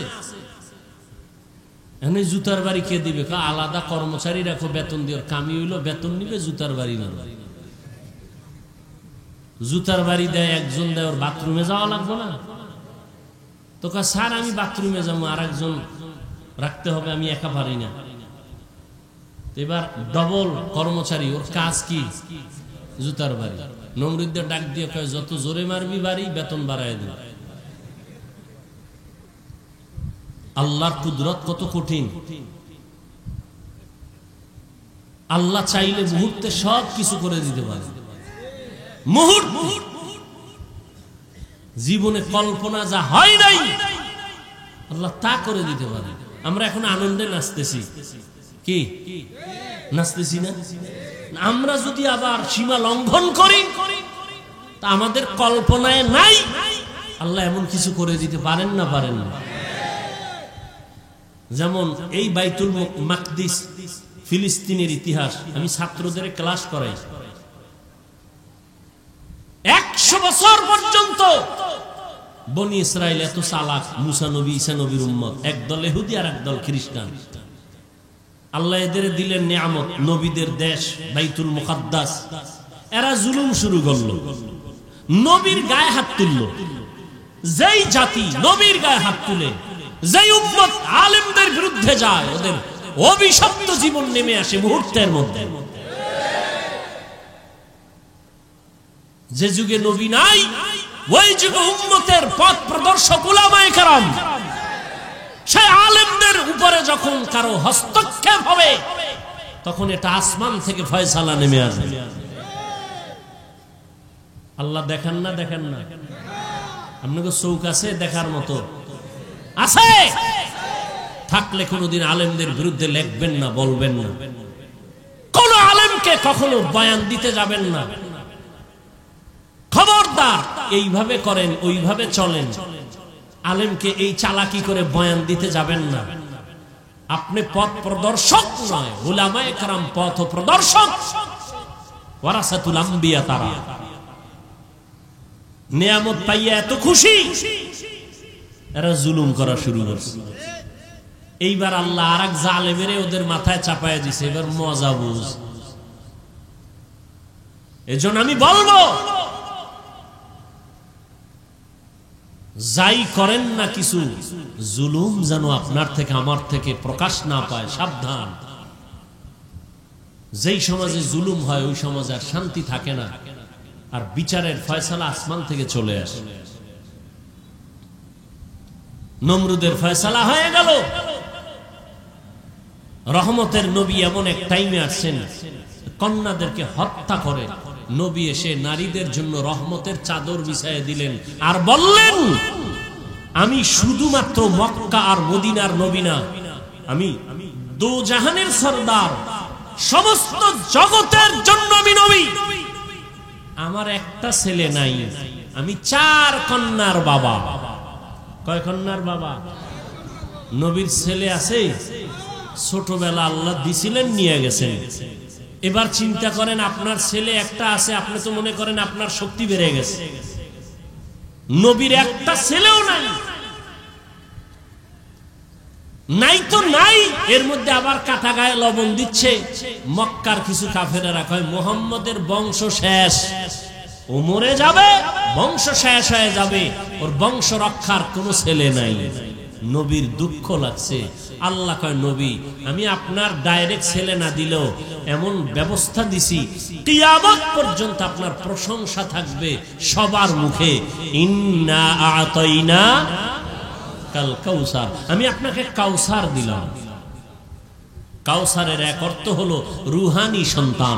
যদিও নবী ঔরার জাত, সন্তান নাই, কিন্তু গোটা দুনিয়াতে ১৫০০ বছর পরেও রুহানি সন্তানের অভাব নাই দুনিয়াতে। আজও রাসূলের বিরুদ্ধে কথা বলে কেউ নিস্তার পায় না। রুহানি সন্তানেরা মাথা উঁচু করে আন্দোলনে নেমে পড়ে।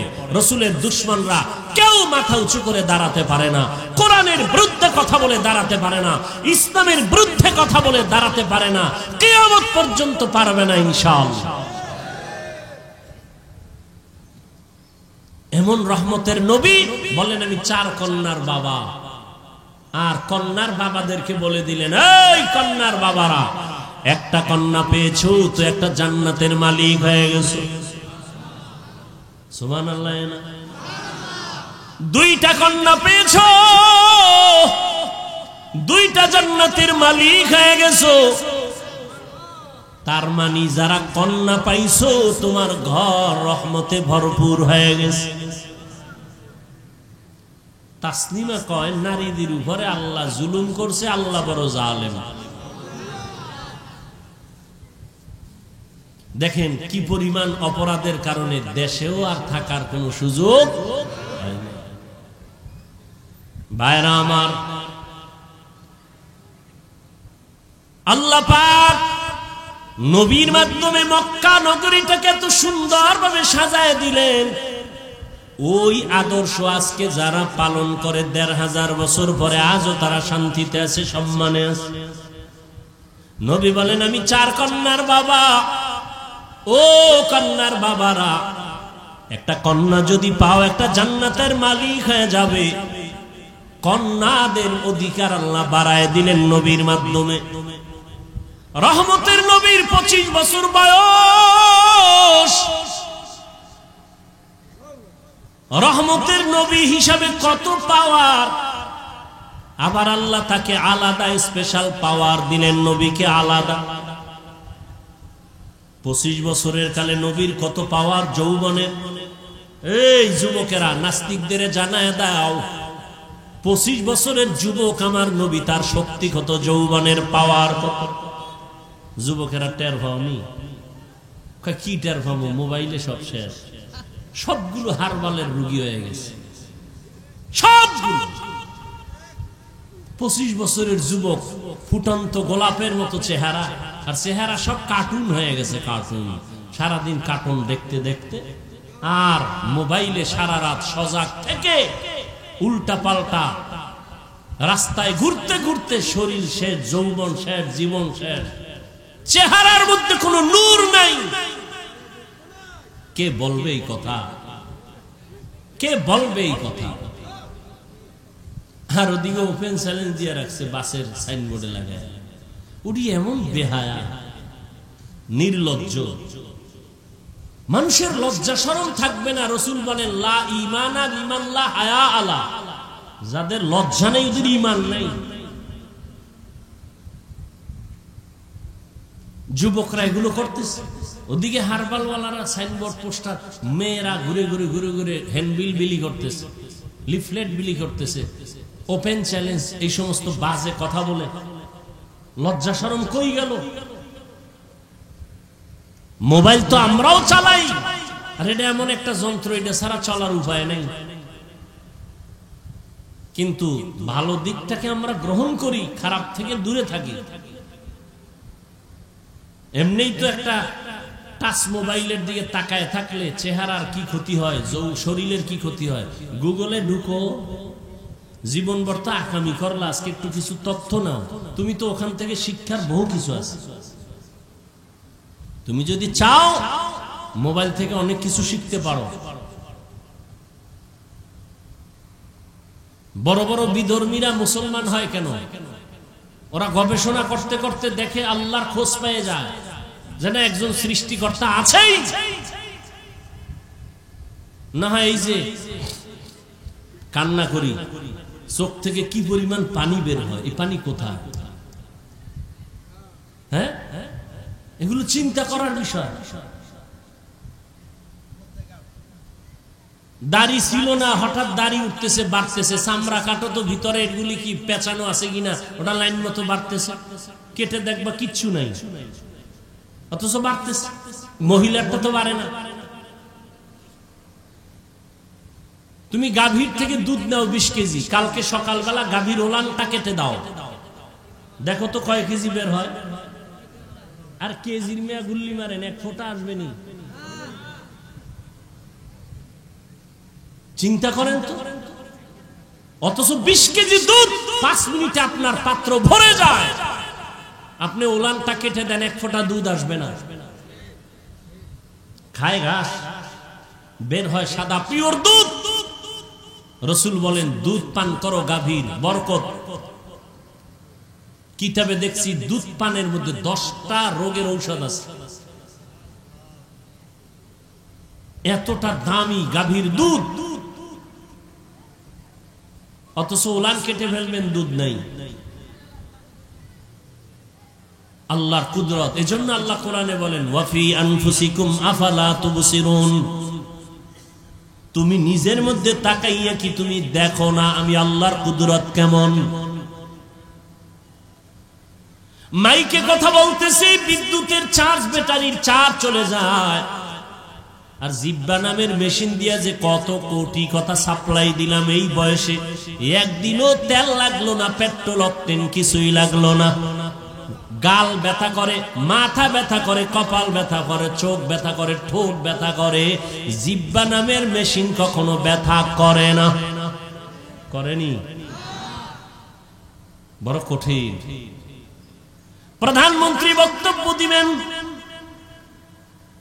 টিম গঠন করে লিখে দাও কি বক্তব্য দিব জাতির সামনে, 5 মিনিটের বক্তব্য লিখে দাও। যদি ভুল ভাল বলে ফেলি তো মানুষ আমার উল্টা হয়ে যাবে। আর আমরা ঘন্টাকে ঘন্টা প্রতিদিন বয়ান করি, ফজরের পরে বয়ান, আসরের পরে বয়ান, মাগরিবের পরে বয়ান, এশার পরে বয়ান, 12 মাস অনবরত কথা ডায়েরিতে লিখে আনি নাই, মুখস্থ করে আসি নাই। কি বয়ান আজকে এই এলাকায় করব তাও মুখস্থ করে আসি নাই। কিন্তু একের পর এক কথা বের হচ্ছে, বের হচ্ছে, বের হচ্ছে, টাইম মতো ঘুম নাই। এই সফর করে আসার পরে শুধু ঘুম আর ঘুম, শুইলেই ঘুম। এরপরে যে বয়ান করতেছি, একটা কথা যদি উল্টা পাল্টা বের হইয়াই যায়, বন্ধু আমার দুশ্মনে পরিণত। কেউ আমার সাজাইয়াও দেয় নাই। এইভাবে আগামীকাল বয়ান, প্রত্যেক দিন বয়ান, 12 মাস। ঘুম টাইম মতো হয় না। তোমরা যখন ঘুমাও তখন আমরা গাড়িতে, রাস্তায় থাকি। এরপরেও 2-1টা কথা একটু স্লিপ হয়ে যায়। আর সেই সমস্ত 2-1টা কথা নিয়ে যদি কোনো উম্মত আমাদের বিরুদ্ধে লেখালেখি করে, ওর মতো আলেমের দুশ্মন কুলাঙ্গার জমিনে আর দ্বিতীয় কেউ হতে পারে না। ঘন্টাকে ঘন্টা কথা বলতেছি, লেখা নিয়ে আসছি। কি মনে হয় মুখস্থ করে আসছি যে আজকে এত এই কয়টা কথা বলবো? এ কুদরত কা। এর মধ্যে 2-1টা ভুল অনিচ্ছায় হতে পারে।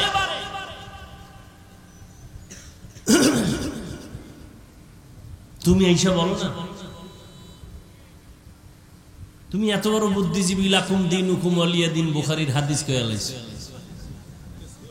হ্যাঁ, ঈদের নামাজের জানাজা বানায় এলেছে, আছে না নেই? হ্যাঁ, আল্লাহ আমাদের হেদায়েত দান করুন। কষ্ট হইতেছে, আর একটু সামনে আগাবো। ঘুমাবা নয় তো ঘরে মোবাইলই চালাবা, আর কি আর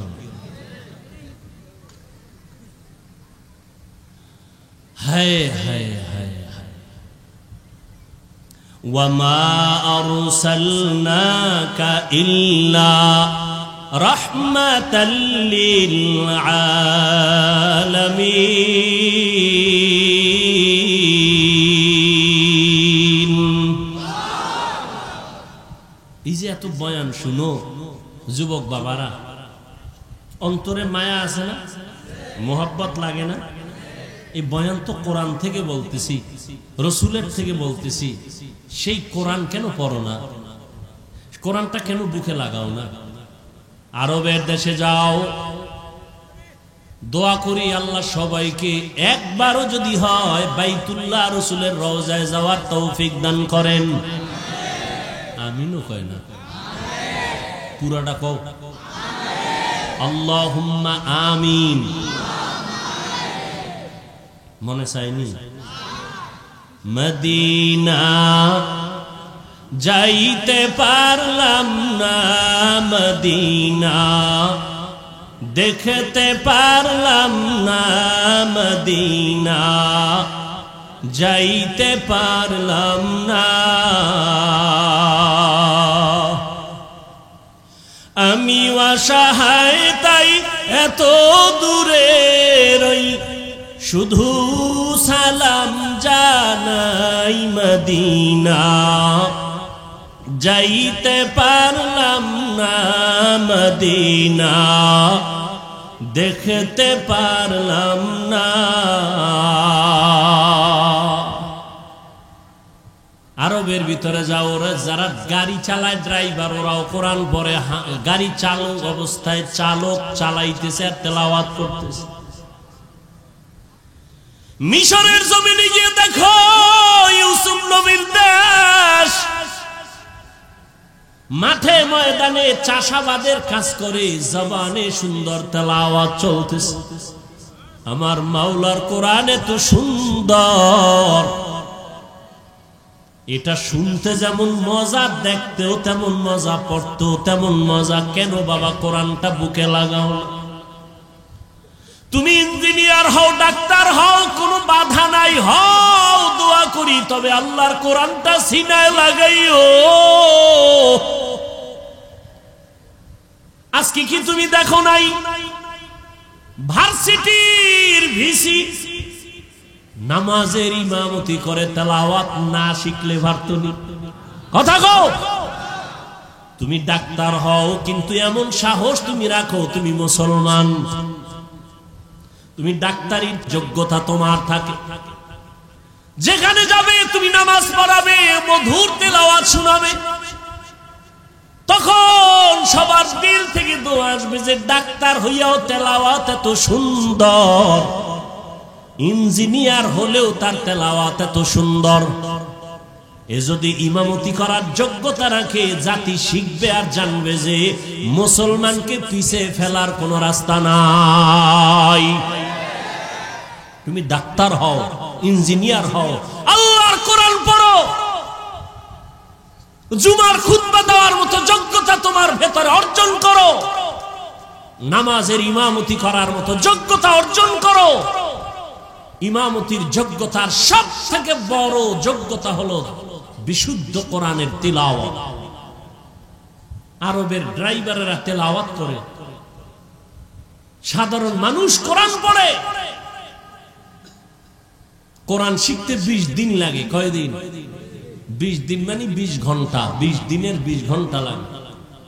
মাত্র দৈনিক 1 ঘন্টা টাইম দাও, 20 দিনে কোরআন শিখে ফেলবা ইনশাআল্লাহ।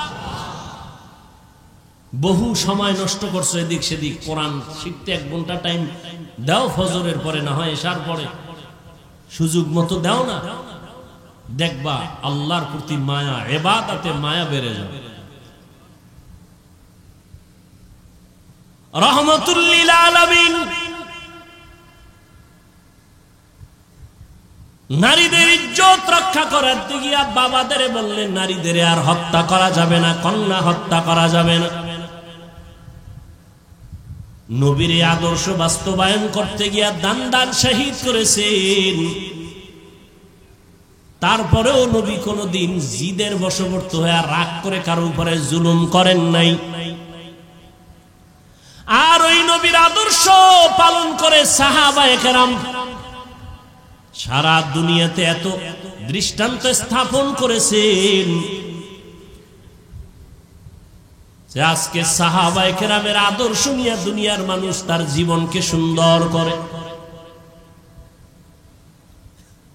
রাসূলের জন্য নিবেদিত প্রাণ সাহাবায়ে কেরাম, যেই নবী দান শহীদ করেছেন দ্বীন ও ইসলামের জন্য, ওই নবীর মোহাব্বতে উহুদের ময়দানে ওই রক্তমাখা দ্বীনের আলামত এখন উহুদ পাহাড়ের সাথে লেগে আছে। বহু বছর চেষ্টা করছি বাইতুল্লাহ থেকে মদিনায় গিয়া উহুদ পাহাড়ের ওই জায়গাটা একটু বসবো, দেখবো নবী যেখানে দান শহীদ করে বসছিলেন। সুযোগ পাই না, ওই দেশের সরকার আটকায় দিয়েছে। এই বছর একটু সুযোগ পেয়েছে। রহমতের নবীর দান শহীদ হয়ে গেল। কাফেরেরা এলান করলো মুহাম্মদ দুনিয়ায় নাই। কান্নার আওয়াজ চতুর্দিকে ছড়ায় পড়ল। বেলাল পয়গম্বরের সাহাবী আজান দিতেছেন। ওই বেলালের কানে আজানের মাঝখানে আওয়াজ আসছে মদিনার নবী জিন্দা নাই। আজান বাদ দিয়া মাঝখান থেকে দৌড়ায় আমার নবীকে দেখার জন্য। যেই নবী দুনিয়াতে নাই তার জন্য আজান দিলাম, সে না থাকলে আজান আর দিব না।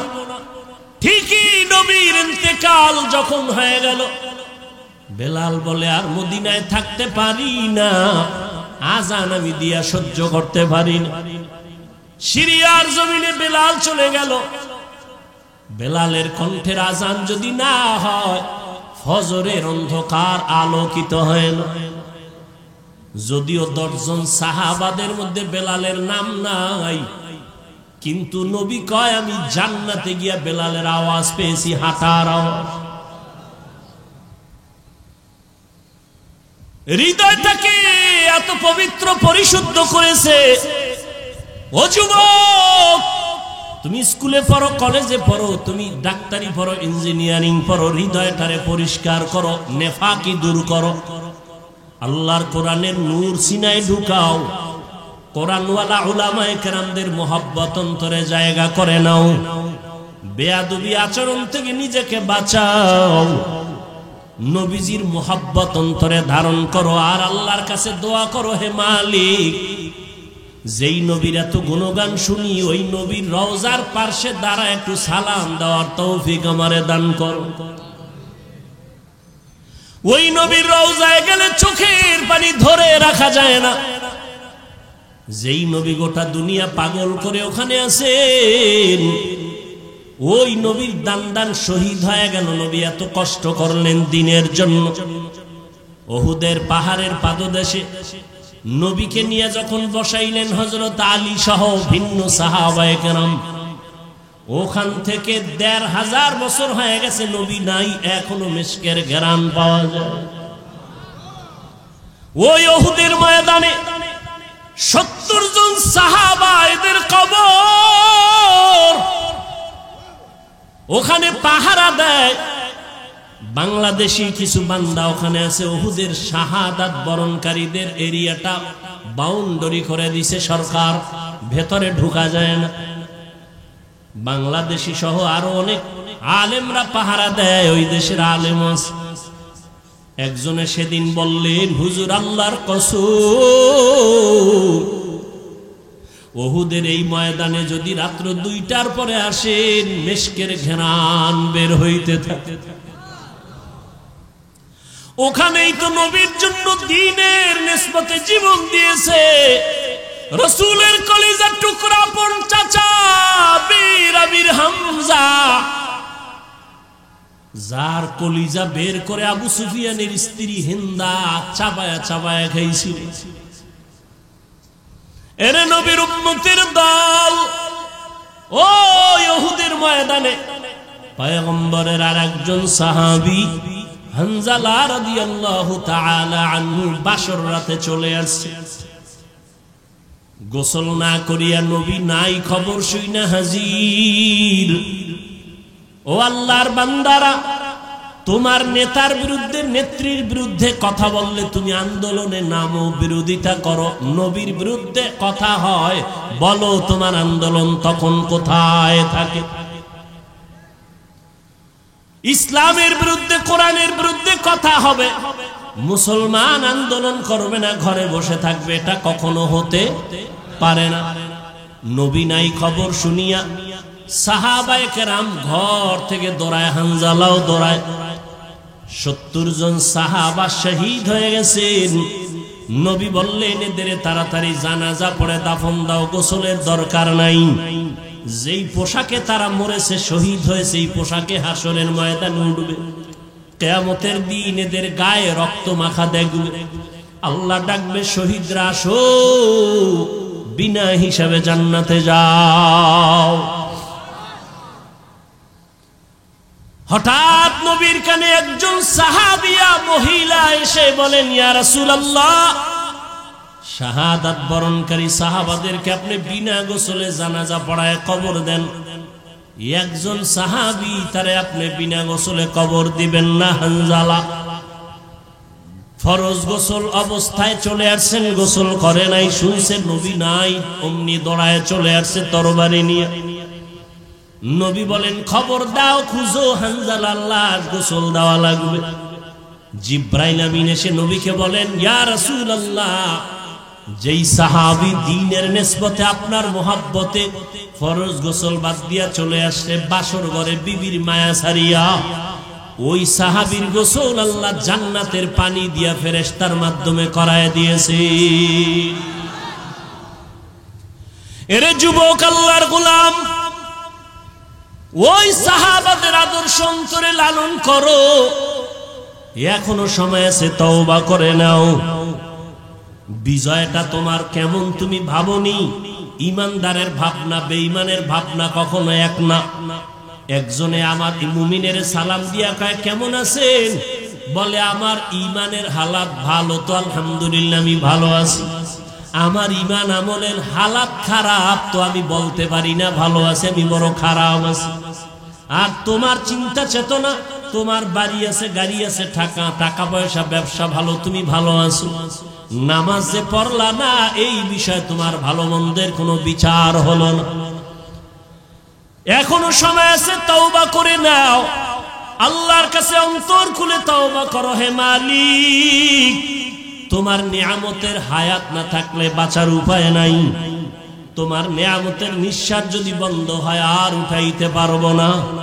তোমার নিয়ামতে যদি তুমি ঘুম থেকে উঠায় না দাও, আমার জীবনে আর উঠা সম্ভব হবে না। ও আল্লাহ, জীবনটা শুধু নিয়ামত পাইলাম, কিন্তু শুকর আদায় করতে পারলাম না। হাতের শুকর আদায় করতে পারি নাই, তোমার দেওয়া চোখের নিয়ামতের শুকর আদায় করতে পারি নাই, তোমার দেয়া নিয়ামতের জবানের শুকর আদায় করতে পারি নাই, তোমার দেয়া নিয়ামত চোখের শুকর আদায় করতে পারি নাই। কোনদিন কোরআন শরীফ হাতে নিলাম না, চোখ দিয়া তাকায় দেখলাম না, জবান দিয়া কোরআন তেলাওয়াত করতে পারলাম না। জীবনে অনেক কিছু চোখ দিয়া দীর্ঘ টাইম তাকাইয়া দেখছি, কিন্তু 1 মিনিটের জন্য কোরআনের দিকে তাকাইয়া সহ্য করে দেখতে পারি নাই। জীবনে জবান দিয়া কত কথা বলেছি, মোবাইলে সারাটা রাত, কিন্তু জবান দিয়া 100 বার দরুদ শরীফের আমল করতে পারি নাই। জবান দিয়া কোরআন তেলাওয়াতের আমল করতে পারি নাই। এই হাতের দ্বারা কত লেখাই যে জীবনে লেখলাম, কিন্তু হাতের দ্বারা কোরআন ধরিয়া ধরিয়া লাইনে আঙ্গুল টেনে পড়তে পারি নাই। হিসাব মিলায় দেখলাম আমার মতো নাফরমানার এই জমিনে কেউ নাই। ও যুবক বাবারা, বৃদ্ধ বাবাজিরা, পর্দার আড়ালের মা বোনেরা, আল্লাহর কাছে নিয়ামতের হিসাব কিন্তু দিতেই হবে। আল্লাহর দেওয়া নিয়ামত পাইলেন, আল্লাহর দেওয়া বাতাস বড় নিয়ামত, আল্লাহর দেওয়া পানি বড় নিয়ামত, সূর্যের আলো বড় নিয়ামত। সব কিছু ভোগ করলেন, শুকর আদায় করলেন না। আল্লাহর নবী দোয়া শিখাইছেন, যখন ঘুম থেকে তুমি উঠবা আলহামদুলিল্লাহ বলে শুকর আদায় করো। নামাজ আদায় করবা, সেজদায় গিয়া সুবহান রাব্বিয়াল আ'লা বলবা। আজকে ঘুম পাইয়া ঘুমাইলা, ফজরের আজান কানে আসলো, মসজিদে হাজির হতে পারলাম না, এখনো সময় আছে, তওবা করে নাও। কত আল্লাহর বান্দার খবর পাই, নিজেও নামাজে ফজরে যায় না, অনেক ভাড়াটিয়ারা যেতে চায়, গেটের চাবি দেয় না নামাজে যাওয়ার জন্য। ও হতভাগা কপাল পোড়া ঘরের মালিক, এখনো সময় আছে, পায়ে হাত রেখে বলি তওবা করে ফিরে আসো। তোমার ঘরের ভাড়াটিয়া এমন হওয়া চাই যে 5 বেলার নামাজে জামাতে যাবে, এমন একজন কর্মচারী তুমি বাড়ির মধ্যে রেখে দাও, কাজের মানুষ, যে তোমার ভাড়াটিয়াদেরকে 5 ওয়াক্ত নামাজে ডাকবে, চলো নামাজের সময় হয়ে গেছে। তোমার ঘর আমার আল্লাহর রহমত দ্বারা ভরপুর হয়ে যাবে, ফেরেশতারা পাহারা দিবে। ও যুবক বাবারা, স্কুলে পড়ো, ব্যবসা করো, মাওলার কোরআন তেলাওয়াত করো, দোকানে বসে আছো, বাজে কথা না বলে, মোবাইল না দেখিয়া দরুদ শরীফ পড়ো, ইস্তেগফারের আমল করো। পর্দার আড়ালের মা বোনেরা, ফজরের নামাজ পড়ো, সূরা ইয়াসিন তেলাওয়াত করে নাও। যোহরের নামাজ পড়ে সূরা ফাতিহা তেলাওয়াত করে নাও বা সূরা আর রহমান। আসরের নামাজ আদায় করে সূরা নাবা তেলাওয়াত করে নেন রে মা। মাগরিবের নামাজ আদায় করে সূরা ওয়াকিয়া তেলাওয়াত করেন।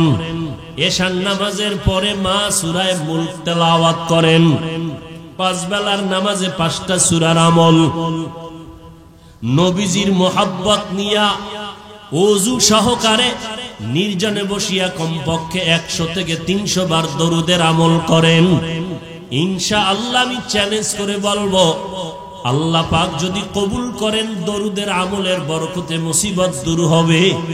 মদিনার রওজা বাইতুল্লাহ যেতে পারবেন, অন্তত ঘুমের ঘরে আমার নবীর সাথে মোলাকাত হয়ে যাবে।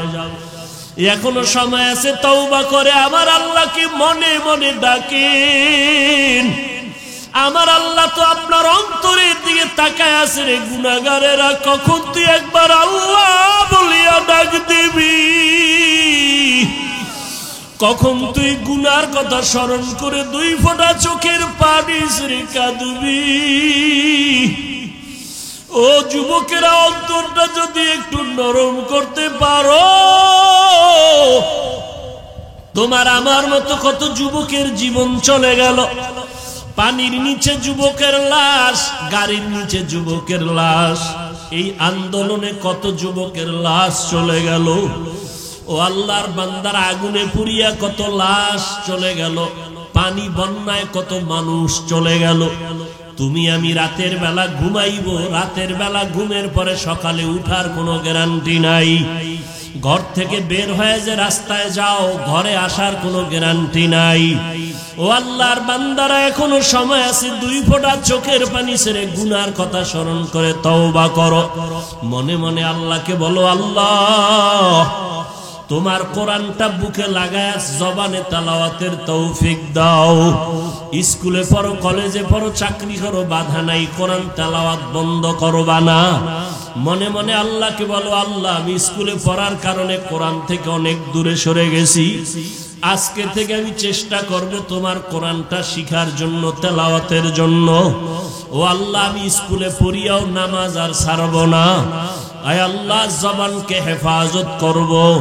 তোমার মতো কত যুবক স্কুল কলেজে পড়িয়াও নামাজ ছাড়ে না, তেলাওয়াত করে, নামাজ পড়ায়, তুমি কেন পারবা না রে বাবা? তোমার মতো কত যুবক জেনারেল লাইনে থাকিয়াও ব্যবসা চাকরি করিয়া নামাজ ছাড়ে না, দাড়ি কাটে না, তুমি কেন পারবা না? আল্লাহর কাছে তওবা করো, চোখের পানি ছাড়ো। চোখে যদি পানি না আসে, নবী বলেন কান্নার বাহানা করো, তাতেও বড় সওয়াব। কারণ দুনিয়াতে ঘরে আগুন লাগলে পানি ছাড়া যেমন ঠান্ডা করা যায় না, গুনার কারণে যদি জাহান্নামের আগুন জ্বলিয়া উঠে চোখের পানি ছাড়া ঠান্ডা করা যাবে না। চোখের পানির বড় দাম। রহমতের নবী নামাজে সিজদায় পড়ে কান্নার আওয়াজ। হাসরের ময়দানের ভয়ে নবী কান্নার আওয়াজ। আম্মা জান আয়েশা বলেন, নবী আপনি কাঁদেন কেন? নবী বলেন, কিয়ামতের দিন সূর্যের গরম আমার উম্মতেরা কেমনে সহ্য করবে? আমার উম্মতেরা গুনার কারণে জাহান্নামের আগুনে কেমনে জ্বলবে? ও যুবক, আমার মাওলার কোরআন মিথ্যা মনে করিও না। ওই কোরআনে গুনাহগারের জন্য জাহান্নাম আল্লাহ স্পষ্ট বলেছেন। বাবা, তুমি কোরআনটাকে যদি সত্য মনে করো, গুনাহগারের জন্য জাহান্নামে কথাটাও বিশ্বাস করিও। তুমি যদি গুনাহগার হইয়া তওবা না করিয়া কবরে যাও, তোমার কবর জাহান্নামের টুকরা হয়ে যাবে। কিয়ামতের ময়দানে তোমার হাতে জাহান্নামের হ্যান্ডকাপ লেগে যাবে। ওই আগুনের ভয় অন্তরে জমা করিয়া 2 ফোঁটা চোখের পানি ছাড়ো। যদি কান্না না আসে বাহানা করো। আর তোমার ডানে বামে যদি কোনো কান্নাওয়ালা ভাই পাও, একটু দোয়া নাও। কান্নাওয়ালা যদি দোয়া করে তোমার কপাল খুলিয়া যাবে। আর দুনিয়াতে তোমার বড় দোয়ার ফ্যাক্টরি তোমার মা, তোমার বাবা। ওই মা বাবা যদি থাকে, বাবা যদি থাকে, দোয়া নাও। মা থাকলে দোয়া নিও। মা বাবার দোয়া ছাড়া তুমি কোনোদিন সফলতা অর্জন করতে পারবা না। ওই মায়ের কাছে গিয়া বলি, ওরে মা একটু দোয়া করিয়া দাও। রসুলের রওজার কিনারায় দোয়ায় দাঁড়াইলাম একটা যুবক, আমার দেশে বাড়ি, গলা জড়ায় কাঁদে আর কয়, হুজুর আমার মা নাই, আমি বড় অসহায়। আমার মা আমার জন্য কত দোয়া করেছেন, আজকে আমি সব পাই, কিন্তু আমার মায়ের কণ্ঠ কানের মধ্যে পাই না। ও আল্লাহর বান্দারা, ওই মা পাইয়া বেয়াদবি করিও না। মায়ের থেকে দোয়া নাও, বাবার থেকে দোয়া নিও। এমন মা বাবার দোয়া ছাড়া তুমি পরীক্ষায় ভালো নাম্বার পাও নাই। মা বাবার দোয়া ছাড়া তুমি সম্মানের জায়গায় আসতে পারো নাই। ওই মা বাবার জন্য কলিজা ভরে দোয়া করো। বেঁচে থাকলে মাকে বলিও, মা কত অজান্তে বাজে কথা বলছি, তুমি কষ্ট পেয়েছো, আজকে মাফ করিয়া দাও। আমি গুনাহগার হইয়া কবরে যাব না, তুমি দোয়া করো, আমি তওবা করতেছি। আর নামাজ ছাড়বো না, দাড়ি কাটবো না, বেপরদায় চলবো না, কারো সাথে খারাপ ব্যবহার করবো না। নবীজির তরিকা মেনে মা বাবা তোমার দোয়া নিয়া, উলামায়ে কেরামের পরামর্শ নিয়া চলবো, বিরোধিতা করব না। তওবা করার মতো যদি কারো অন্তর তৈরি হয়, তওবার খাঁটি নিয়ত যদি থাকে, 2টো হাত আমার আল্লাহকে দেখায়া দাও। আয় আল্লাহ আমাদের হাতগুলো কবুল করে নেন। আয় আল্লাহ আমরা গুনার থেকে তওবা করতেছি, আর গুনাহ করব না। আয় আল্লাহ আপনার নাফরমানি করব না। উলামায়ে কেরামের পরামর্শ নিয়ে মা বাবার দোয়া নিয়ে চলবো। আমাদের তওবা কবুল করে নেন। নবীজির সুন্নাত অনুযায়ী চলার তৌফিক দান করেন। তওবার উপরে মজবুত হয়ে চলার তৌফিক দান করেন। আমিন। আলহামদুলিল্লাহি রাব্বিল আলামিন। والصلاة والسلام على سيد الأنبياء والمرسلين وعلى آله وأصحابه أجمعين يا أرحم الراحمين يا أرحم الراحمين يا أرحم الراحمين رب ارحمهما كما ربياني صغيرا اللهم إنك عفو كريم تحب العفو فاعف عنا اللهم إنا نسألك رضاك والجنة ونعوذ بك من سخطك والنار اللهم إنا نسألك رضاك والجنة ونعوذ بك من سخطك والنار ও দয়ার মালিক গুনাহের বোঝা নিয়ে আপনার দরওয়াজায় হাত তুলেছি। কত উলামায়ে কেরাম, কত দাড়িওয়ালা মুরব্বী হাজী সাহেব, কত ব্যবসায়ী, কত চাকরিজীবী, কত যুবক, কত ছাত্র ভাই, কত মা বোনেরা আপনার দরওয়াজায় হাজির। আয় আল্লাহ, আপনি যেদিন দুনিয়ায় পাঠাইছিলেন কত আনন্দিত ছিল আমার মা বাবা। আজকে গুনার কারণে আমার জীবনটা বড় নাপাক হয়ে গেছে। আয় আল্লাহ, গুনার কারণে চোখে পানি নেই, দিলটা গুনার কারণে পাথর। আয় আল্লাহ, আমার ডানে বামে কত আপনার গোলামরা কান্না করে চোখে পানি। আমার কপাল বড় খারাপ, আমার চোখে পানি নেই। গুনার কারণে আমার হাত না পাক, আমার জিহ্বা না পাক, আমার চোখ না পাক, আমার অন্তর না পাক। আয় আল্লাহ, তওবার নিয়ত করেছি আর হাতের দ্বারা গুনাহ করব না। আয় আল্লাহ, চোখের দ্বারা গুনাহ করব না, জবানের দ্বারা আর গুনাহ করব না রে আল্লাহ। অন্তর থেকে তওবা করতেছি। আয় আল্লাহ, অন্তরের কল্পনার গুনাহের থেকে বাঁচতে চাই, হাতের গুনাহ থেকে বাঁচতে চাই, চোখের গুনাহের থেকে বাঁচতে চাই। মরণের তো আর সময় মনে হয় বাকি নাই। চোখের সামনে আমার মতো কত যুবকের লাশ। আয় আল্লাহ, এমন একটা দিন নাই যে লাশের খবর পাই না। মনে করছিলাম বুড়া হওয়ার আগে বুঝি মরব না, অথচ আমার মতো বহু যুবক চলে গেল। আয় আল্লাহ, গুনাহগার হইয়া কবরে যাইতে চাই না। কোরআনে গুনাহগারের যে শাস্তির বয়ান আপনি করেছেন, রহমতের নবী যে জাহান্নামের বয়ান করেছেন, ওই কবরে দুই পার্শ্বের মাটির চাপ, কবরে জাহান্নামের আগুনের গরম, হাসরের ময়দানে জাহান্নামের গরম, সূর্যের গরম সহ্য করতে পারবো না। আয় আল্লাহ, আপনি আমাদেরকে খাঁটি তওবা করার তৌফিক দান করেন।